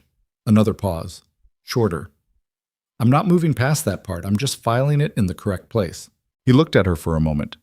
"Where's the correct place?" "Motivation," she said flatly, "for the next 25 days. He almost smiled again. It got slightly further than the last time. It reached the corner of his mouth before it stopped. She saw it and looked at him with an expression he did not have a word for. And that was unusual because he was a king, and kings cataloged the expressions of people around them as a survival mechanism. And he had a word for most things. "The council session," she said. "It has to happen, but not the way I laid it out." She moved back to the table and looked at the codex. Seravar will be expecting either a military response to the Drave positioning, which is his controlled crisis, which he knows won't escalate, or a delayed naming. He won't be expecting the king to walk into a council session at the 3rd bell and present the full scope of what the codex says about the bond. She looked up. Not the succession law, not the territorial provisions. The bond itself, the naming requirements, the fracture consequences. All of it, in front of every council member simultaneously. "That exposes everything," he said, "including the bond's status." "Yes." "Including the window." "Yes." "Which means every political faction in that room knows they have 25 days to position themselves before the situation becomes permanent." "Yes," she said. "But it also means every faction knows that everyone else knows. There's no information asymmetry to exploit anymore. Seravar built his entire strategy on being the only person with the full picture. The moment the full picture is public, his strategy collapses." He thought about this. It was not, on its face, a comfortable position. Transparency in a council chamber was a weapon that cut in every direction simultaneously. Kaelor had governed precisely by maintaining information gradients, knowing more than his advisors about what his advisors knew, controlling the flow of intelligence through carefully managed channels. The idea of walking into the silver chamber and placing the entire architecture of his personal situation before a group of men who had built their careers on exploiting exactly these kinds of vulnerabilities was not a natural one. But Seravar had designed the trap around Kaelor's predictability, around the patterns of a king who managed before he revealed, who controlled before he trusted, who chose strategy over exposure every single time. And Selene had said, "Don't be predictable." "There's a risk," he said. "There are several risks," she agreed. "The largest one is that public disclosure of the bond's status makes the naming into a political event rather than a personal one, which the Codex says invalidates. The Codex says it must be chosen," he said. "Not private, chosen." She stopped. She looked at him carefully. "Yes," she said slowly. "The distinction in the original text is between compulsion and choice, not between public and private, which means a naming performed publicly in front of the full council in full awareness of the political consequences is still a valid naming, because no one is compelling it, because the person naming it understands exactly what it costs." She was very still. "That is," she said carefully, "a correct reading of the text." "I know it is," he said. "You translated it in front of me." She looked at him for a long time, long enough that the candles at the far end of the table finished burning and went out, reducing the archive to the light from the two nearest candelabras and the glow of the brazier in the corner. "You're describing a naming ceremony," she said, "in front of the full Imperial Council, in the middle of a manufactured political crisis, as the first move rather than the last." "Yes, that's... I know what it is," he said. She breathed. 25 days, she said. "The Codex says the 30th moon after entry into the domain. You entered the domain 4 days ago. The window is 25 days from now." He looked at her. "Or it's tonight." The archive was very quiet. This is the thing that power does to a person over long enough. It teaches them that time is a resource to be managed, that windows are constraints to be worked within, that every decision operates on a timeline determined by external factors. A king learns to respond to the chronology of events rather than to drive it, because the volume and complexity of what requires response makes personal initiative feel like an indulgence. You become reactive not from weakness, but from the mathematics of governance, from the sheer weight of what demands your attention at every hour. What Kaelor was proposing was the opposite of that mathematics. He was proposing that the first move in a game designed around his predictability be a move so far outside his established pattern that the person who had built the trap around that pattern would have no framework for responding to it.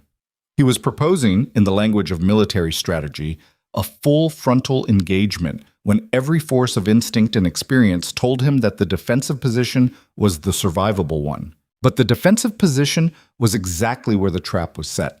And 25 days on a timeline that Saravar controlled was 25 days of attrition in a war of nerves that had already been running for months before Kaelor knew it had started. Selene said, "If you name it tonight in front of the council before Saravar has positioned his response, he loses the crisis. The Drave positioning becomes irrelevant because there's nothing left to contaminate. The bond is named. It's done. Whatever he tries after that is management of an outcome, not prevention of one." "Yes, but if I am there," she said, and her voice went careful without going soft, "and the council sees us both standing in front of them at the third bell with a request to convene for a naming, they will draw conclusions about my role, about whether I'm..." "A scholar who translated an ancient text accurately," Kaelor said, "and who informed the Crown of its findings within 48 hours of arriving." He paused. "That's what the record will show, because that's what happened." She looked at him. She looked at him the way she had looked at him across that table the first night, like a problem that was genuinely interesting, like something that had presented itself in a form she hadn't anticipated and was deciding whether to trust the form or to be cautious about it. He let her decide, because that was the other thing the trap had not accounted for. Saravar had calculated Kaelor's patterns. He had not fully calculated Selene's capacity to make a choice that served no one's strategy, including her own, if it happened to be the right one. She said, "Wake the council." He turned to the door. Behind him, she was already moving, back to the table, gathering her translation notes, her hands efficient and quick, the hands of a woman who had decided and was now executing. He heard the specific sound of the Codex being closed and secured, of papers being organized into the sequence she would need them in. He stepped into the corridor where Merrin was waiting. "Silver Chamber," he said. "Full council. Every member, including Saravar. Give them 20 minutes. Merrin's face registered exactly nothing, which was her face, for this is extremely unusual, and I have processed it, and I am executing. Yes, my lord. And Marin. She stopped. When you notify Saravar, note the time of notification in the official record, the exact time. She held his gaze for 1 second. Yes, my lord. She moved. He walked toward the silver chamber through corridors that were beginning to come alive with the confused, urgent energy of a palace roused at the wrong hour. Staff pulling on coats, guards repositioning, the low sounds of men who had been sleeping and were now calculating what emergency had produced this specific constellation of signals. He walked through all of it without breaking pace and without explaining himself to anyone who wasn't Marin, and he thought about Saravar Dain receiving the notification in his chambers and having 20 minutes to decide what the king was doing. He thought about what 20 minutes of Saravar's calculation would produce. It would produce a man who arrived at the silver chamber composed, prepared, and already 3 moves ahead of whatever he believed Kaelor intended to do. Because that was Saravar's strength. The long calculation, the prepared position, the administrative mastery of sequencing. He would arrive knowing more about the council's positions than anyone else in the room. He would arrive with a response architecture assembled for every possible scenario he could conceive of. He could not conceive of this one. Nobody who knew Kaelor Veyne's governance of the past 11 years could conceive of this one. That was the point. The silver chamber at the third bell of the night was a different room than it was at midday. The white windows that made every decision look unforgiving in daytime were black rectangles against the dark, and the chamber was lit by the standing oil lamps along the walls that threw a warmer, lower light, less surgical, more human. The council members filed in over the span of 18 minutes, and they filed in wrong, stripped of the daytime performance of authority, wearing the particular disorientation of powerful men who have been interrupted and are trying to reassemble the architecture of their dignity before sitting down. Kaelor was already at the head of the table when they arrived. Selene was beside him, not behind him, not at the side in the scholar's consultation position that would have read as subordinate. Beside him. Translated notes on the table in front of her, the codex secured under Marin's escort, her posture the posture of someone who is exactly where they have determined they should be. Saravar arrived at the 19th minute. His face when he saw the configuration at the head of the table was the best piece of information Kaelor had received all night. It lasted less than 2 seconds. The expression of a man whose calculation has just encountered a variable it did not contain. Then the composure settled back and he moved to his seat at Kaelor's left and sat with the manner of a man who was adjusting, smoothly and invisibly, to a changed situation. But Kaelor had seen the 2 seconds. He let the chamber settle. He looked at each face around the table, 12 council members, in various states of alertness and concern, representing the range of factions that constituted the Empire's administrative core. He looked at Kasvar Dolan's empty seat. Kasvar Dolan, he said, has fled the palace. Evidence connects him to the theft of an archived document and the transmission of privileged military information to the Drave House. He will be found. He let that land for 3 seconds. That is not why I've called this session. He looked at Saravar. Saravar's eyes were measuring. They were always measuring. But there was a quality to the measuring now that had not been there in the morning council session. A quality that Kaelor recognized because he had seen it in military commanders when the terrain stopped matching the map. It was the measurement of a man recalibrating in real time. The Ash Codex, Kaelor said. Scholar Mirel has completed a preliminary translation of 3 significant sections. The full translation will take additional weeks. But the preliminary findings are relevant to 3 active situations facing this empire, and the council needs to hear them now. He nodded to Selene. She did not look at him for reassurance.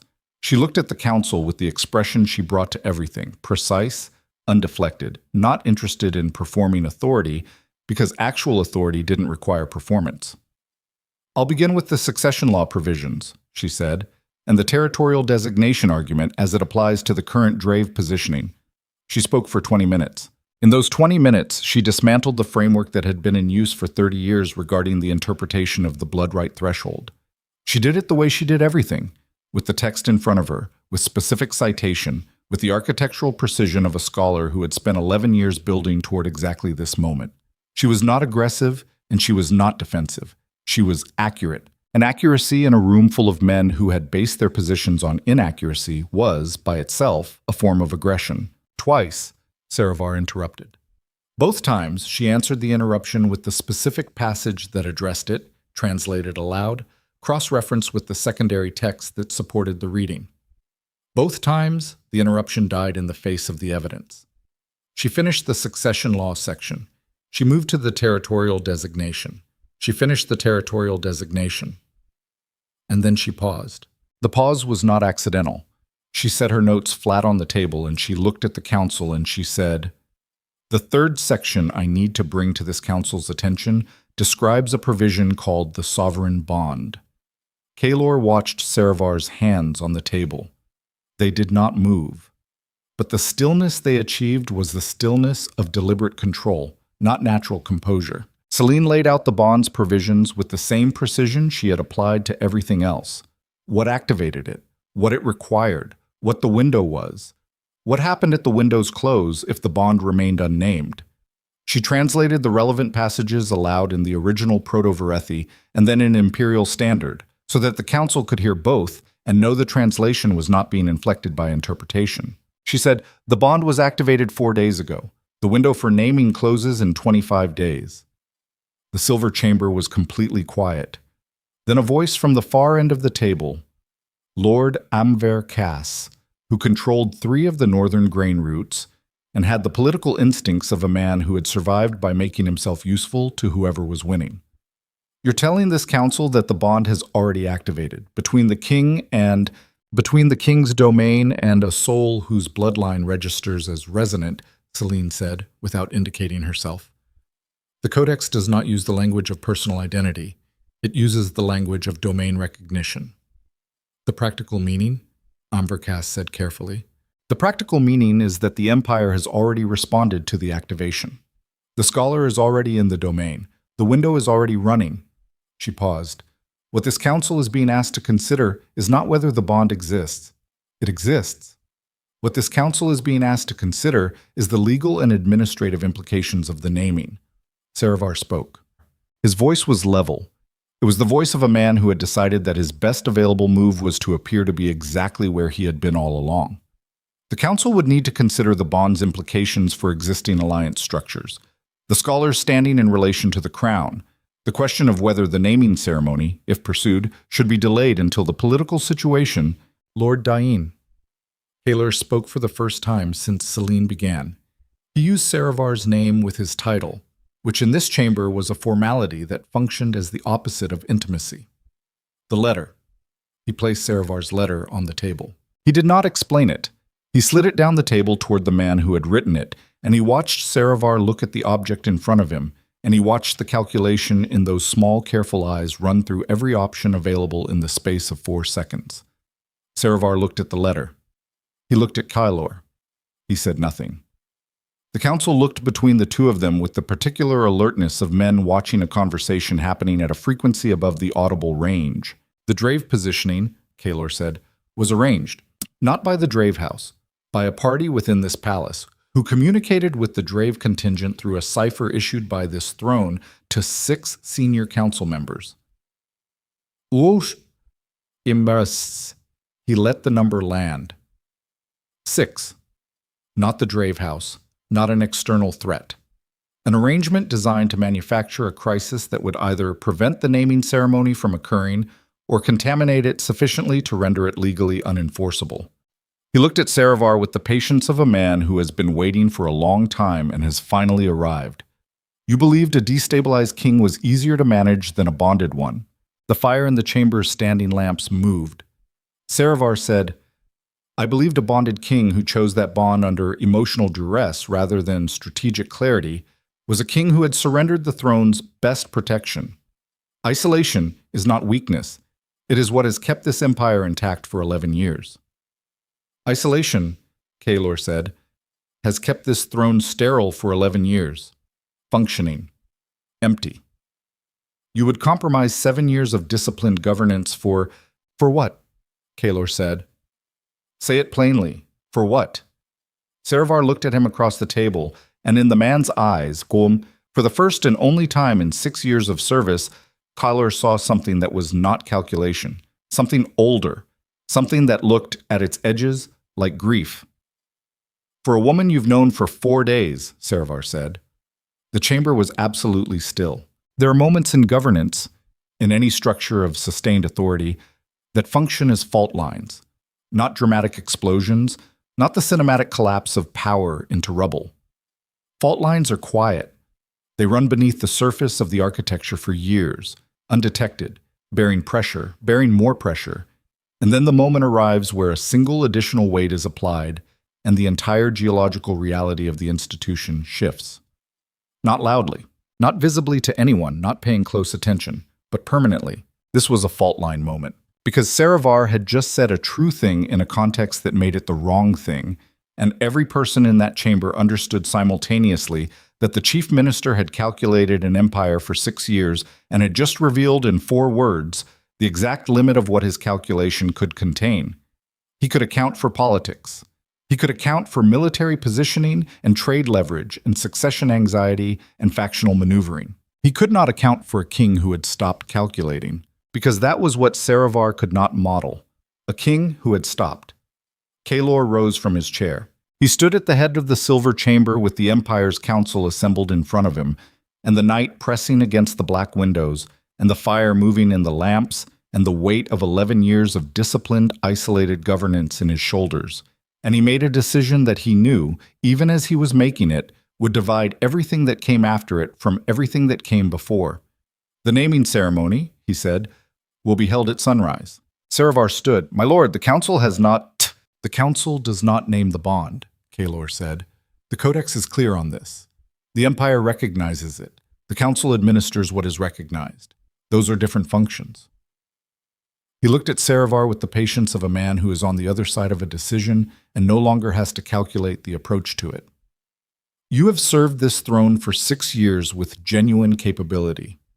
The record of that service is real. What you did with the Drave contingent, with Casvar Doln, with this commission, that record is also real. Both of those things will be addressed.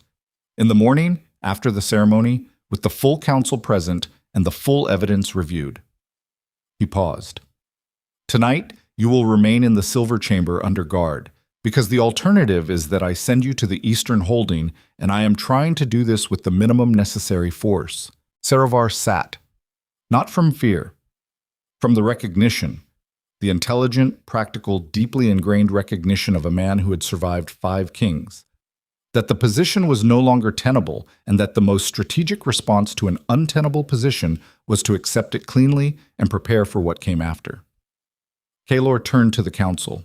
"The Drave contingent will receive a formal communication at dawn, drafted by me, citing the territorial designation provisions in the Ash Codex that Vareth's imperial law has now formally acknowledged. They will be given 48 hours to withdraw to their designated position or face an administrative response through the imperial court system." He looked at Harwick, who was standing at the chamber's side entrance. "Harwick, the first company stays at the Eastern Gate staging ground. No advance, no engagement. We hold position and let the law move." Harwick nodded. "The rest of you," Kaelor said, and his voice carried the particular quality it carried in war rooms, the flat authority that was not performing conviction but simply was it, "will attend the naming ceremony at sunrise in the Palace of Ashen Wings. This is not a request." He walked to the chamber door. He stopped. He turned back to Selene, who was still at the table, who had not moved through any of this, who was watching him with the expression of a woman who has been inside a structure while someone else determined its fate and is now deciding whether the structure is one she wants to stay inside. He said simply, "Come." She looked at him. This was the moment of the Codex could not fully describe. The text had the provisions, it had the requirements, it had the window and the consequences and the legal architecture of recognition.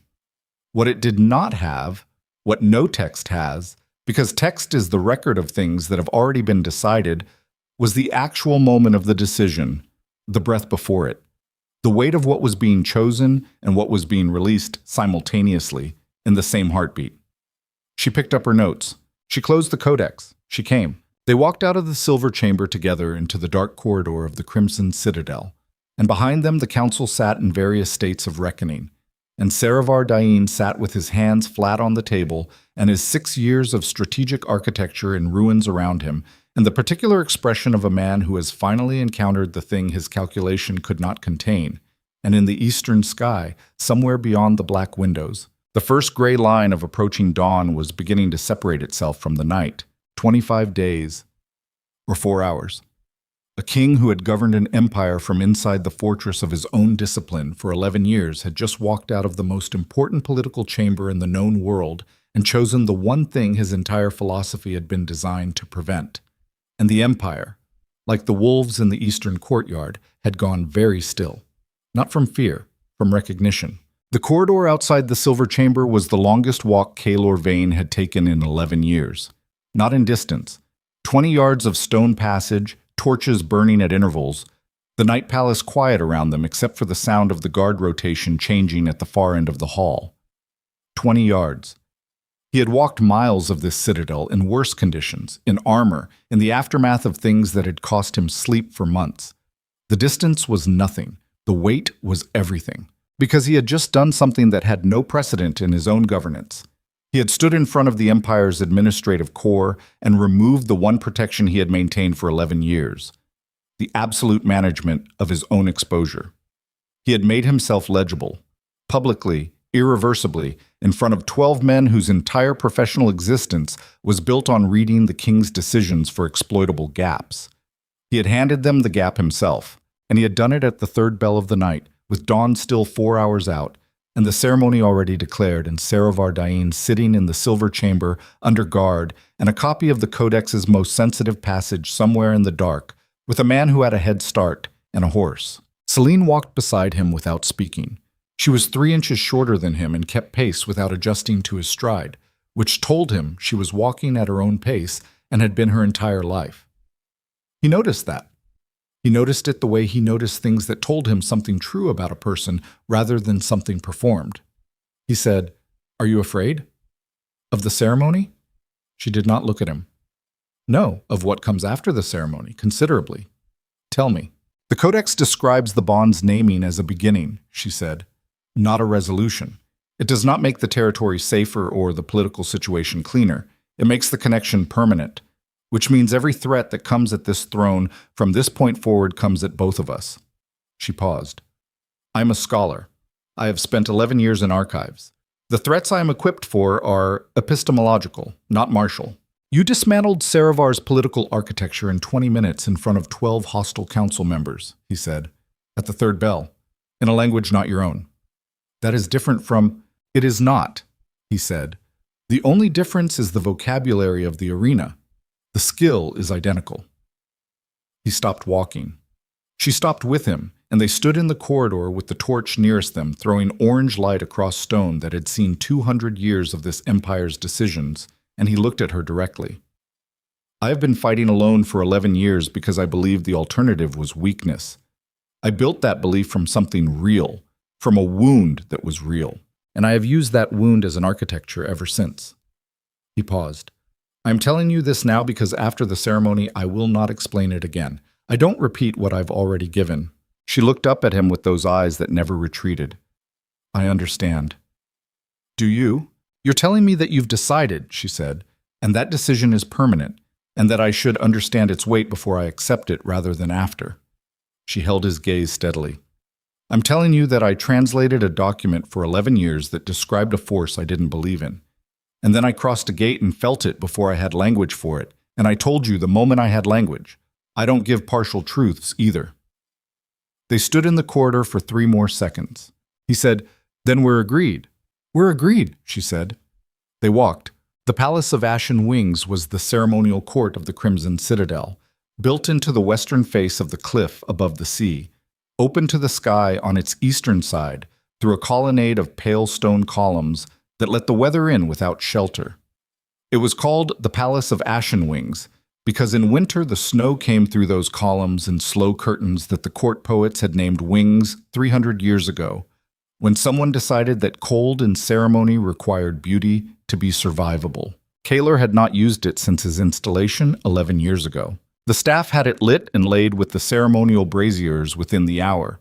He did not ask how they moved that fast. The palace knew things before they were announced. It was alive in the way the old texts insisted, alive with the accumulated instinct of 200 years of people reading power and responding to it. When the king and the scholar walked through the citadel's lower passage toward the western court, the staff moved in front of them and behind them, and the ceremonial fires were burning by the time they arrived. Myron positioned guards at each column. 12 columns, 12 guards, and the snow coming through the gaps between them in the slow curtaining way the court poets had named. The council members arrived in ones and twos over the following hour, wrapped against the cold, and arranged themselves in the witnessing positions along the court's flanking walls. They did not talk to each other in the way councils talked before administrative sessions. They talked in the lower, more careful way of people watching a thing happen that they had not been certain was possible. Saravar Dine arrived flanked by 2 guards. He was permitted to witness. He was not permitted to speak. He stood at the far end of the court with his hands behind his back and his face in the composure he had worn for 6 reigns. And Kaelor looked at him once across the snow-dusted distance of the ceremonial court and then looked away. A man who had served 6 kings had done so by making himself necessary at the cost of making himself safe. He had never been a villain. He had never, in his own estimation, done anything that was not in the Empire's interest as he understood it. That was the precise shape of his mistake, not malice, but the certainty that his understanding of the Empire's interest was the correct one, and that any force which threatened that understanding was therefore a threat to the Empire itself. He had mistaken his own judgment for a fixed truth. It was the mistake every long-serving administrator eventually made. It was the mistake of men who survived long enough to confuse institutional memory with wisdom. Kaelor had trusted him because useful was the most reliable form of loyalty. He would need to revise that calculus going forward, not away from usefulness. Usefulness was real, but toward the understanding that a man who was indispensable was a man who had built a position beyond accountability. Indispensability and accountability had to be held in active tension, or one would eventually consume the other. He filed this away. Then he let it go, because the dawn was beginning at the edge of the sky, and the snow was coming through the columns and slow white curtains, and Selene was standing beside him in the ceremonial court of the Crimson Citadel, with ink on her fingers and her coat practical and her chin at a level that told him she had made her decision somewhere in the last hour and had no intention of revisiting it. He held out his hand. She looked at it for 1 second. She took it. And then the horn from the eastern watchtower sounded. Not the emergency signal, not 2 short and 1 long. Something else, rapid and stacked, 4 beats repeating, which was the pattern for a different kind of information entirely. It was the pattern for movement that had not been authorized, movement that had bypassed the standard approach routes, movement that was already inside the outer perimeter before the watchtower caught it. Marin appeared at the court entrance at a run. "My lord!" Her voice was stripped. "Casvar Doln." He did not go to the Drave contingent. He went to the eastern ridge. He had a signal mirror. He has been in communication with someone on the ridge for the last 2 hours, and we did not catch it until... She stopped, regrouped. There is a secondary force, not Drave, no colors, approximately 40 men, light armored, coming through the eastern cliff passage. They bypassed the watchtower perimeter through the goat road. Kaelor's hand was still holding Selene's. He released it, not gently, with the specific controlled speed of a man who has shifted operational registers and every muscle in his body is responding before the thought is finished. He turned to Harwick, who had appeared behind Marin with the expression of a commander who has been awake for 30 hours and has just found his second wind in the worst possible way. "First company," Kaelor said. "Moving," Harwick said. "But the goat road comes out 20 yards from the court's eastern entrance. They'll reach it before we can position fully. How many of our men between here and the goat road right now?" 8, and 40 of theirs. Approximately. He looked at the court. The ceremonial braziers, the 12 guards at the columns, the council members along the walls who had gone from carefully composed witnesses to men calculating exits, the snow coming through the open colonnade, Selene standing in the position she had not moved from. This is the geometry of a man with nothing left to hide behind. 11 years of disciplined isolation had given Kaelor Veyne a specific kind of strength, the strength of a system with no exposed points, no vulnerable connections, no relationships that an enemy could use as leverage. A king with no attachments is a king who can make clean decisions, who can calculate without sentiment clouding the calculation, who can absorb loss without the particular devastation that comes when what you lose is something you allowed yourself to need. That system was gone now. In the space of 4 days and 1 night, he had disassembled it by choice, in front of witnesses, under his own name. And the thing that replaced it was not the warmth of connection, not the comfort of not being alone. Those were the poet's version of what happened when a man opened himself. The actual experience was rawer than that. It was exposure. It was the specific vulnerability of a target who has lost his cover and is standing in the open and knows it and has chosen to stay standing rather than retreat. The choice did not make him less vulnerable. It made him more willing to be. And there was a difference between those two things that most men never found, because most men never let themselves be exposed long enough to discover what was on the other side of the exposure. What was on the other side was this: a capacity for action that had no calculation in it, pure response. The kind of speed and clarity that came not from eliminating fear, but from moving through it so completely that it stopped being a factor. He looked at Marin. "Get her to the inner court, now." Selene said, "No." He looked at her. "I'm not going to the inner court," she said, and her voice had the quality of an immovable object. Not loud, not defiant in the theatrical sense, just factual in the way that only absolute conviction produced. "I am a witness to this ceremony. I am staying. There are 40 armed men coming through the Eastern Passage. I'm aware of that. Selene, Kaelor."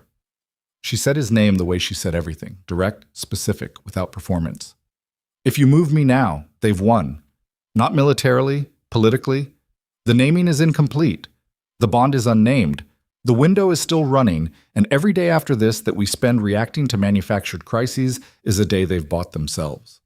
Her eyes held his with the precision of a woman who had spent 11 years developing the ability to hold her position under pressure. "Finish it." He looked at her for 2 seconds. 2 seconds was a long time in the geography of an armed approach. He turned to Harwick. "How long until First Company has full position?" 7 minutes, maybe 6. "And the approach?" 4 minutes at their current pace, 3 if they're pushing. He looked at his 8 guards between the goat road and the court entrance. He looked at the 12 guards at the columns. He looked at the council members along the walls, who included 2 former military commanders who were not useless in a crisis, and 3 men who were going to be liabilities and would need to be positioned away from the entrance. He said to Marin, "Get the 3 civilian council members to the inner alcove. The wall there is 4 feet thick. They'll be fine." He said to Harwick, "Bring what you can in 3 minutes. Position at the eastern entrance and hold the line." He said to the 2 former commanders in the council, "You know what to do. You've done it before. Take the flanks." Both men moved without a word, with the fluid competence of soldiers who had never entirely stopped being soldiers. He turned back to the court. He picked up the ceremonial position. He stood at the head of the court with the sky going gray at its edges and the snow coming through the columns and the sound of boots in the passage below. Already audible, already closer than 4 minutes, someone had pushed them harder than Harwick estimated. And Selene was in front of him in the cold and the firelight, with the Empire arranged around her in various states of controlled emergency. He said, "We do this now." "Yes," she said. The sovereign bond's naming, as the Codex described it, required 3 elements. The spoken claim, the territorial and personal declaration that the bond had activated and was being acknowledged. The witnessed acknowledgement, at least 3 members of the Empire's recognized authority structure present and attentive at the moment of declaration. And the choice, the absence of compulsion, the presence of full understanding by both parties of what was being agreed to and what it cost. The Codex did not specify quiet. The Codex did not specify ceremony without interruption. The Codex specified choice. And there were 11 council members in this court, 11 recognized members of the Empire's authority structure. And the fires were burning, and the sky was gray, and the boots in the passage below were close enough now that the sound was individual, was specific, was the sound of men who had committed to a course and were not going to stop. Kaelor looked at Selene. She looked at him. He said, 4 days ago you crossed the gate of my domain, and everything in this empire that runs older than law recognized what that meant before either of us had language for it. I have governed 11 years by the philosophy that the crown's greatest protection was the management of attachment. I was wrong about that. What the crown actually requires is the kind of decision that cannot be taken back. This is that decision. He held her gaze with the stillness of a man who has stopped calculating and is simply present in the weight of a thing. I am naming the bond. She said, I know what it costs. I know what comes after it. I know every political complication and every faction in that council, and every morning for the rest of this empire's life where whatever I am to you will be a variable in someone's strategy. She did not look away. I am naming the bond. The boots hit the court entrance. The first man through was in dark armor with no colors and a drawn blade, and the look of someone who had been paid enough to not think too hard about what he was doing.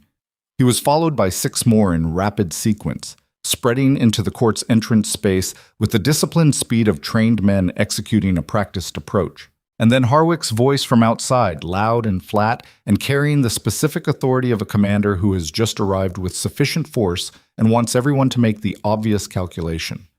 Stand down, every weapon on the ground. You have 10 seconds and then you don't have a choice anymore. The men in the entrance stopped, not from fear exactly, from the sound of First Company positioning outside, the sound of significantly more than 40 men taking formation, the sound of the Empire's military weight shifting into place with the unhurried precision of forces that have trained for exactly this configuration and know they have the numbers. The 10 seconds ran. The blades went to the ground. 8 seconds, 9, 10, and from the back of the group, stepping through the men he had hired and the court entrance he had arranged, and the 3 months of careful positioning he had used to reach this moment, Casvardon walked into the palace of ashen wings with the translation copy in his hand and his face carrying the expression of a man who has just realized the move he bet everything on has already been countered. He stopped when he saw the court. He saw the fires burning, the council witnesses along the walls, Marin's guard formation, Harwick's voice still audible outside, Saravar Dain standing at the far end under guard with his face in composure. He saw Kaelor and Selene standing at the head of the court with their hands no longer joined but facing each other in the configuration of a naming that had already happened. He looked at the copy in his hand. He looked at the court. He understood. Kaelor turned to face him fully. Casvardon, he said, and his voice carried through the ceremonial court the way it carried through war rooms, flat, specific, without performance. You have a translation of the sovereign bond's provisions. You went to significant effort to obtain it and to position yourself to use it. He paused. You are approximately 4 minutes too late. The copy in Dolan's hand was irrelevant. The court was full of living witnesses. The naming was done. A man who has spent his professional life as someone else's instrument experiences a specific kind of collapse when the orchestration fails. Not the clean failure of a plan abandoned mid-execution, but the worse failure of reaching the finish line and finding the prize already gone. Dolan stood in the court entrance with 40 men disarmed behind him and First Company outside, and 11 council witnesses in front of him and the copy of the most important document in the Empire's archive in his hand, and it was simply paper now. He lowered his arm. He said, to no one in particular. Saravar said the ceremony required political neutrality. The Codex requires choice, Kaelor said, not neutrality. The distinction is in the text. He looked at Dolan with the patience of a man who has reached the other side of something and can afford patience. You translated functional proto-Varethi. You should have caught that. Dolan said nothing. He set the copy on the floor. He did not move toward the guards who were approaching from both flanks. He stood still with the particular stillness of a man who has run his race and finished in the wrong position and is done running. Harwick came through the entrance and looked at the scene and looked at Kaelor. Kaelor gave him a signal, and Harwick's men moved efficiently through the space, securing Dolan and the disarmed mercenaries with the minimum necessary force. The court returned to the shape of something witnessed rather than something threatened. The council members moved back to their wall positions from wherever survival instinct had shifted them. The snow continued through the columns. The braziers burned. The sky was gray and getting lighter. Kaelor turned back to Selene. She was watching him with those eyes that did not retreat from anything, and in them now was something that was not the professional precision she used as armor, and was not fear, and was not the managed steadiness of a scholar in an unstable environment. It was something more specific than any of those, something that took up more room. He looked at her for a long moment. He said quietly, so that it was for her and not for the court. The ceremony is done. Yes, she said. The politics start now. I know. They will be significant. Kaelor. She said his name the way she always said it. Direct, weighted, without decoration. I've been preparing for something significant for 11 years. I'm not afraid of significant.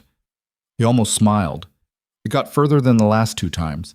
It reached his eyes. She saw it, and the expression that moved through her face in response was the kind of expression that does not have a word for it in Imperial Standard or any other language, because it is the specific expression of a person who has encountered something they did not calculate and has decided that the absence of calculation is not a flaw in the situation, but the best feature of it.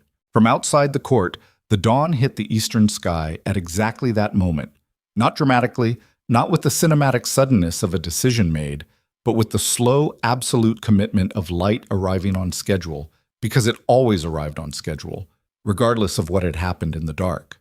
The snow through the columns caught it. The silver banners on the outer walls caught it. And somewhere in the eastern courtyard, from the pack that had been silent for 4 days, a sound rose. Not a howl, not the aggressive claiming declaration of wolves asserting territory. Something lower, something that the court poets of 200 years ago had described in the founding records of the Crimson Citadel as the sound the pack made when something the Empire had been waiting for had finally arrived. Recognition. Kaelor stood in the gray dawn light of the Palace of Ashen Wings with the bond named and the ceremony witnessed and the Empire rearranging itself around the weight of what had just changed, and he understood, with the specific, irreversible clarity of a man who has crossed a line he drew himself, that the person he had been for 11 years was gone, not destroyed, not abandoned, transformed, because this is the truth about strength, that men who have never stood at the actual summit of power do not understand. The strongest position is not the one with the fewest vulnerabilities. It is the one where the person who holds it has chosen, with full knowledge of the cost, which vulnerabilities they are willing to carry. A man with nothing to protect has a different kind of strength than a man with something to protect. The first is durable. The second is capable of things the first will never understand. Kaelor Veyne, King Alpha of Vareth, had spent 11 years being durable. He had just chosen something else. And from the silver chamber below, where Sarovar Dain sat under guard waiting for the morning's accounting, to the eastern watchtower where the signal fires were burning down to their bases, to the goat road where Casvardoln's plan had arrived 4 minutes late, to the Drave contingent on the eastern meridian who were going to receive a very specific legal communication at dawn, the Empire was already processing the shift. Not done processing it, just beginning. There was a council session to hold. There was an accounting with Sarovar that would be neither simple nor clean. There was a Drave contingent that needed to be addressed through exactly the legal framework the Codex provided. There was a political landscape that had been reconfigured overnight and would require weeks of navigation before it settled into a new stability. There was an enormous amount of work. Kaelor looked at the court, at Harwick running his efficient post-incident procedure, at the council members watching the king with the careful attention of people recalibrating, at Marin, who had been up all night and showed it only in the slight set of her jaw, which was 1 degree tighter than usual. He looked at Selene. She already had her notes in her hand. He said, "The Drave communication, the territorial designation argument. I can have the legal language ready in an hour," she said. 40 minutes. She looked at him. 40 minutes, she said. They walked out of the Palace of Ashen Wings together, into the dawn of an empire that had shifted on its axis overnight, and the work began. The accounting with Sarovar Dain happened at the 8th bell of the morning, 3 hours after the dawn ceremony, in the same war hall where Kaelor had first explained his history to Selene 4 nights ago. He chose the war hall deliberately, not the silver chamber, which was the administrative space of governance and would have framed the conversation as institutional, not the private war room, which was too intimate for what needed to happen. The war hall was the space where the Empire's actual decisions lived, where maps and casualty reports and the human cost of power sat on tables and refused to be abstracted into policy language. It was the right room for an honest conversation about what had been done and what it had cost. Sarovar was brought in without ceremony. He sat across the table from Kaelor without being told to sit, without waiting for permission, with the composed bearing of a man who had made his peace with the shape of the morning somewhere in the 3 hours between the silver chamber and this room. His hands were flat on the table. His face was the face he had worn for 6 reigns, controlled, watchful, prepared. But something in the eyes was different. Kaelor had looked at those eyes for 6 years and learned to read what moved through them the way a navigator learned to read currents, by the surface behavior, by the direction, by the subtle pressure of what was underneath. What he saw now was not fear and was not calculation. It was something older than both of those. The specific exhaustion of a man who has been holding a structure in place for so long that when the structure finally comes down, the first sensation is not grief, but relief. Kaelor said, "Tell me everything, from the beginning." Saravar looked at him for a moment. Then he did. It took 40 minutes. He spoke with the same precision he brought to everything.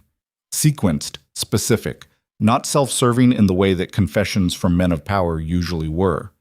He had identified the bond's activation potential 14 months ago when a junior archivist brought a preliminary note about the Codex's restricted sections to his attention.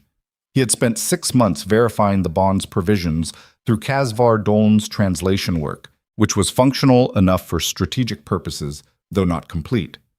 He had identified Selene Mirel as the scholar whose bloodline profile, the Codex used territorial language, but the records it cross-referenced were genealogical, matched the bond's resonance conditions. He had arranged everything that followed.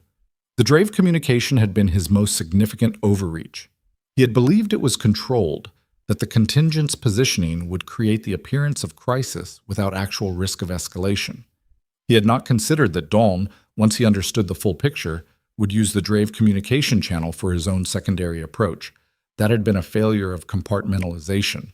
He said this without flinching.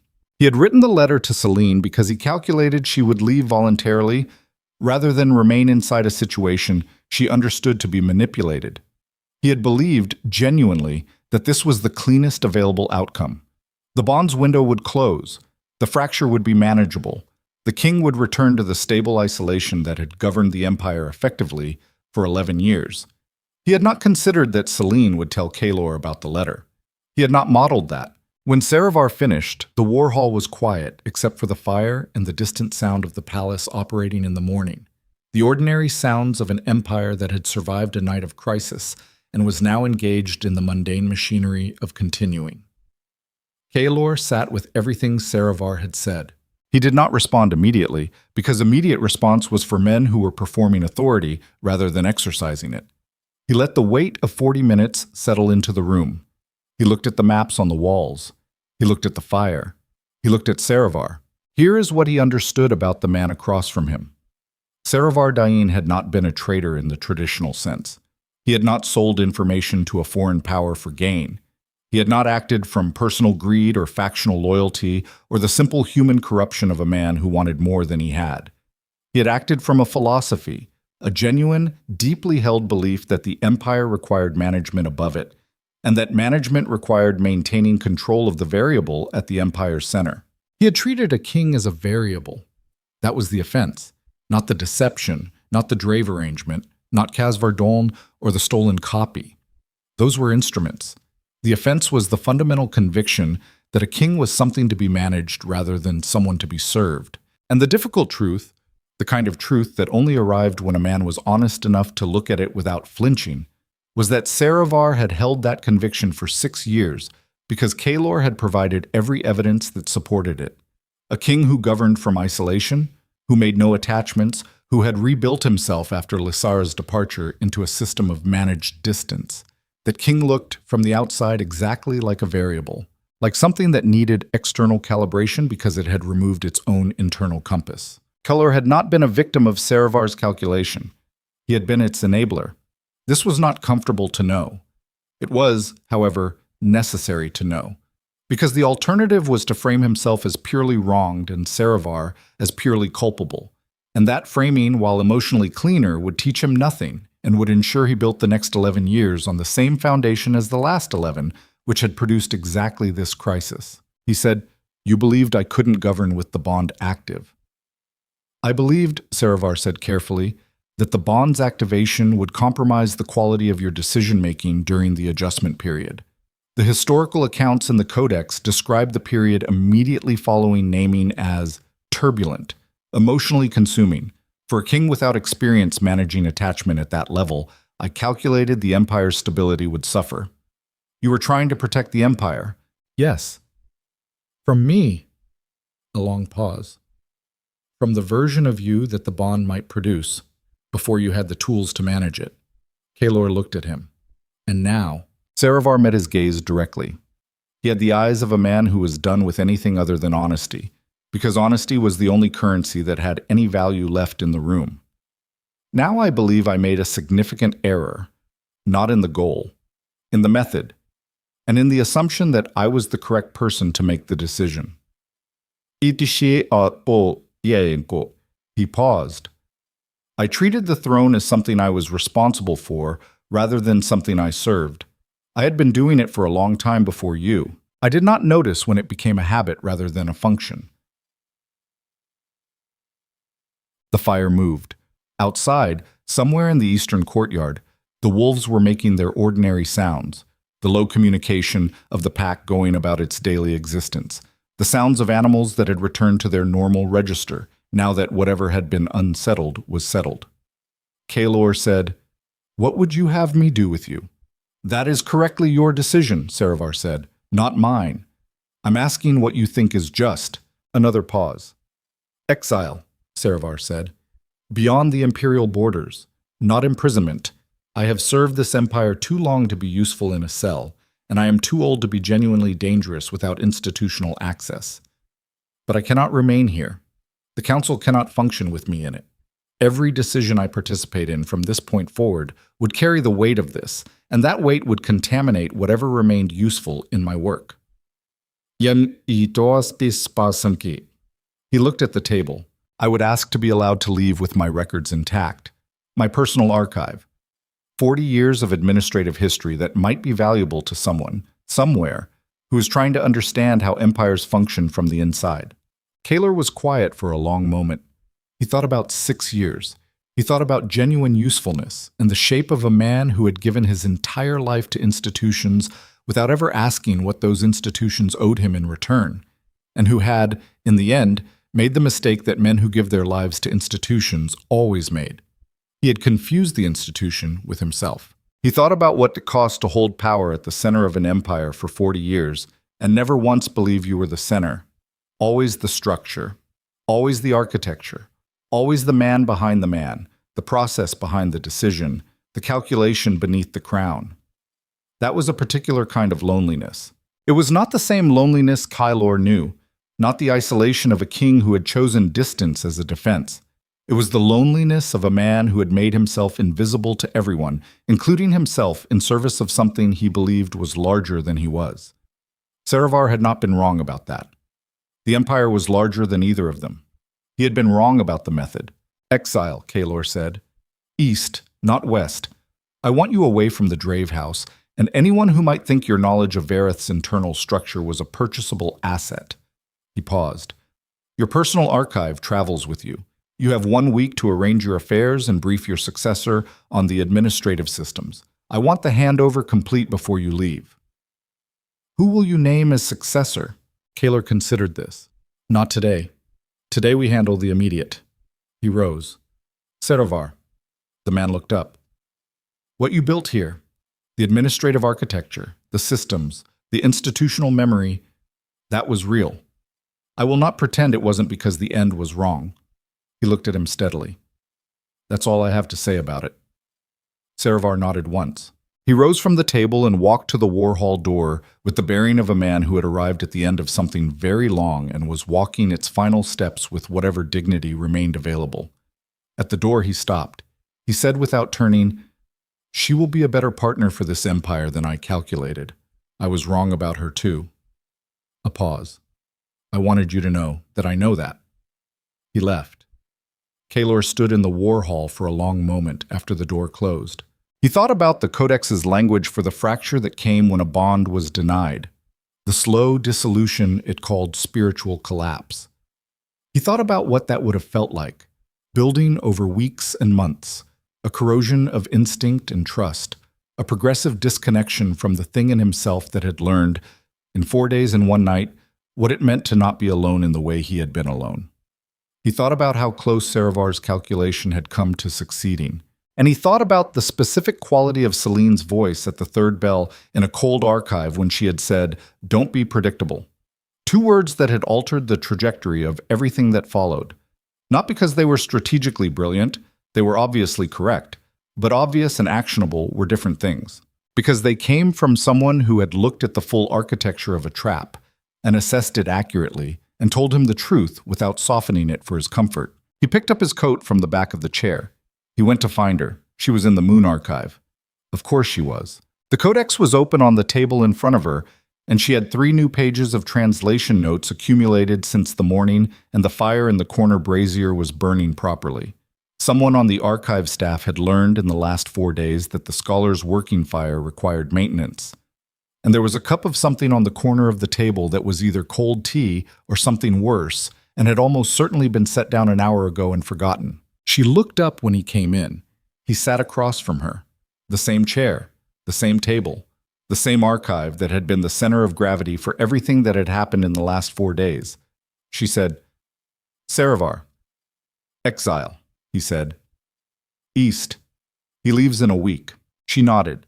Not from satisfaction. She was not a woman who found satisfaction in the defeat of opponents.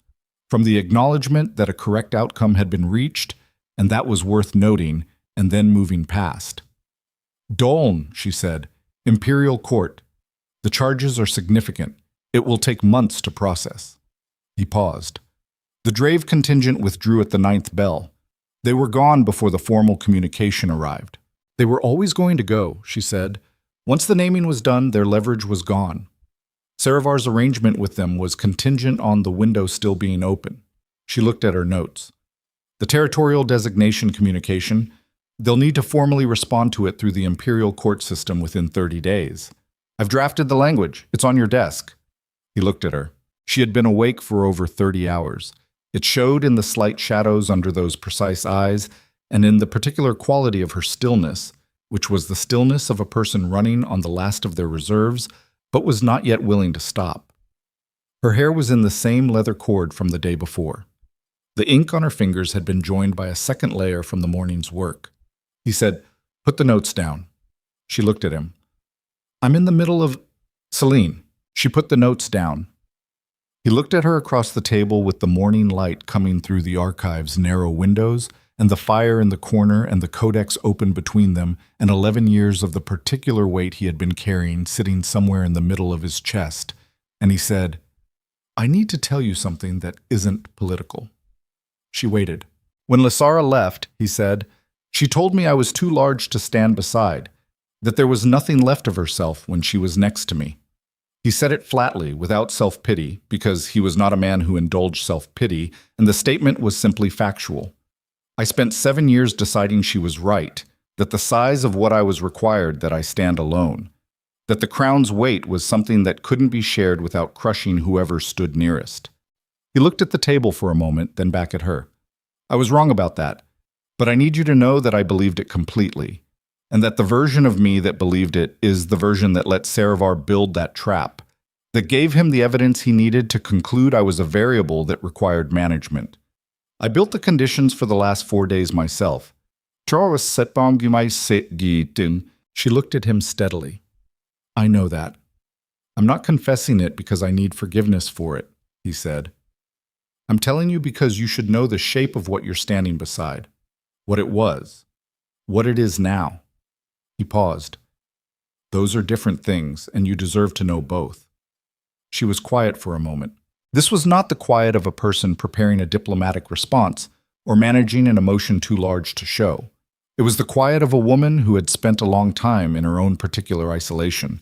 Not a king's isolation, not the chosen distance of someone protecting a wound, but the quiet of a scholar who had lived so long in the company of dead languages and ancient documents that the living world had become something she observed rather than inhabited, and who was sitting across from a man who had just told her the truest thing he knew about himself without dressing it in strategy. She said, "I have spent 11 years in archives because they were safer than people, because people require you to show up in ways that archives don't, and I was not always certain I knew how to show up correctly. She held his gaze with that precision that was not armor, but was its own kind of honesty. I came to the Citadel because of the Codex. I told myself that was the whole reason. It was not the whole reason. A pause. I had read enough about the bond to know what its activation would feel like, and I came anyway. He looked at her. "That is the most indirect thing you have ever said to me," he said. Something moved in her face that was not quite a smile, but was adjacent to one. "I'm working on it," she said. "I've been in archives for 11 years. Social directness is a skill in development." He looked at her for a long moment, at the ink on her fingers, at the precise, ungentled eyes, at the woman who had told him she might be someone's instrument within 48 hours of arriving, who had stood in a cold archive at the third bell of the night with 40 armed men in the passage below and refused to move to safety because moving would have meant surrendering the window. He said, "The archive fires." "Yes, I rebuilt them the afternoon before you arrived, before I knew it was you, before I knew anything except that a scholar was coming and the archive was cold." He paused. "I do not know what that means about the bond's mechanics. I'm not certain I need to." She looked at him with that expression he still did not have a word for. "No," she said. "I don't think you do either." He rose from the chair. He walked around the table and stopped beside her, and she turned in her chair to look up at him, and he offered his hand the way he had offered it in the Palace of Ashen Wings. Not a gesture of leadership, not a claim, not the performance of a king managing a situation. Just a hand. From one person to another. She took it. They stood in the moon archive in the morning light, with the Codex open on the table behind them, and the Empire arranging itself around the weight of what had changed. And he understood, with the specific irreversible clarity of a man who has crossed from one version of himself to another and found the ground on the other side solid, that the philosophy he had built his reign on was not wrong in its diagnosis, and wrong only in its prescription. Power did require discipline. The crown did require a kind of hardness that most people were not built to sustain. Governance at the level of an empire demanded the capacity to make decisions that were correct rather than comfortable, to hold the weight of a nation's consequences without collapsing under it, to be the fixed point around which everything else moved without losing yourself in the motion. All of that was true. What he had gotten wrong was the conclusion he drew from it, that the fixed point had to be empty to be stable, that the discipline of power required the elimination of everything that could be used against you, that the crown's weight was incompatible with the weight of being known. A king who ruled from emptiness did not become invulnerable. He became hollow. And hollow things, under sufficient pressure, did not bend. They shattered. The months that followed were not clean or simple or resolved in the way that stories resolved when they wanted to be comfortable. The political landscape of the empire required weeks of careful navigation. The council's accounting with Saravar's legacy, the administrative systems he had built, the relationships he had maintained, the institutional knowledge that left with him, created gaps that required genuine effort to fill. Casvardoln's trial ran through the imperial court for 11 weeks and produced testimony that implicated 2 additional noble houses in the information network that had funded the Eastern Crisis. The Drave contingent, served with the territorial designation communication grounded in the Codex's newly authenticated provisions, withdrew from the Eastern Meridian within 36 hours and spent the next 4 months in formal negotiation through the imperial court system. The negotiation was slow and contentious, and ultimately produced a border agreement that was more favorable to Vareth than anything achieved through military posturing in the previous decade. Because it was grounded in law rather than threat in law, once established, did not require constant reinforcement. Selene completed the full translation of the Ash Codex in 7 weeks. The document, the complete, accurate, fully annotated translation, was installed as protected imperial law under her formal stewardship. 3 sections of it immediately changed the legal framework for disputes that had been running in the imperial court system for years. 2 of those disputes resolved within months of the new framework's installation. The Codex, buried for 40 years by administrations that had found its implications inconvenient, turned out to contain enough accurate, applicable law to reshape the Empire's administrative architecture in ways that Saravar had never anticipated when he first identified it as a strategic resource. The scholar he had used as a mechanism had turned the mechanism into a different kind of empire. Kaelor watched this unfold with the specific attention of a man who was learning to govern in a way he had not governed before. Not differently in its discipline or its hardness or its willingness to make the correct difficult decision, but differently in what he let stand beside him while he made those decisions. He still held councils that lasted 6 hours and ended wars with precision and managed borders through the mathematics of pressure and strategy. He still carried the instincts of conquest into every negotiation and every decision about force. But in the evenings, when the day's work was done and the archive fires were burning low and the sea was doing its senseless, committed crashing against the cliffs below, he sat across a table from a woman who would tell him exactly what she thought without packaging it for his comfort. And he told her exactly what he thought in return. And the empire they were building together in those hours was not softer than the one he had built alone. It was smarter. It was deeper. It was the difference between a kingdom built on the absence of vulnerability and a kingdom built on the mastery of it, on knowing exactly where the exposed points were and choosing them deliberately, standing in them rather than eliminating them, because the exposed points were where honesty lived, and honesty was the only foundation that held under sustained pressure. One evening, 3 months after the naming, Kaelor stood on the widow's ledge. He had not been there since the night Selene arrived. He stood with his hands on the stone railing and the sea below him doing what it did, vast, committed, without strategy.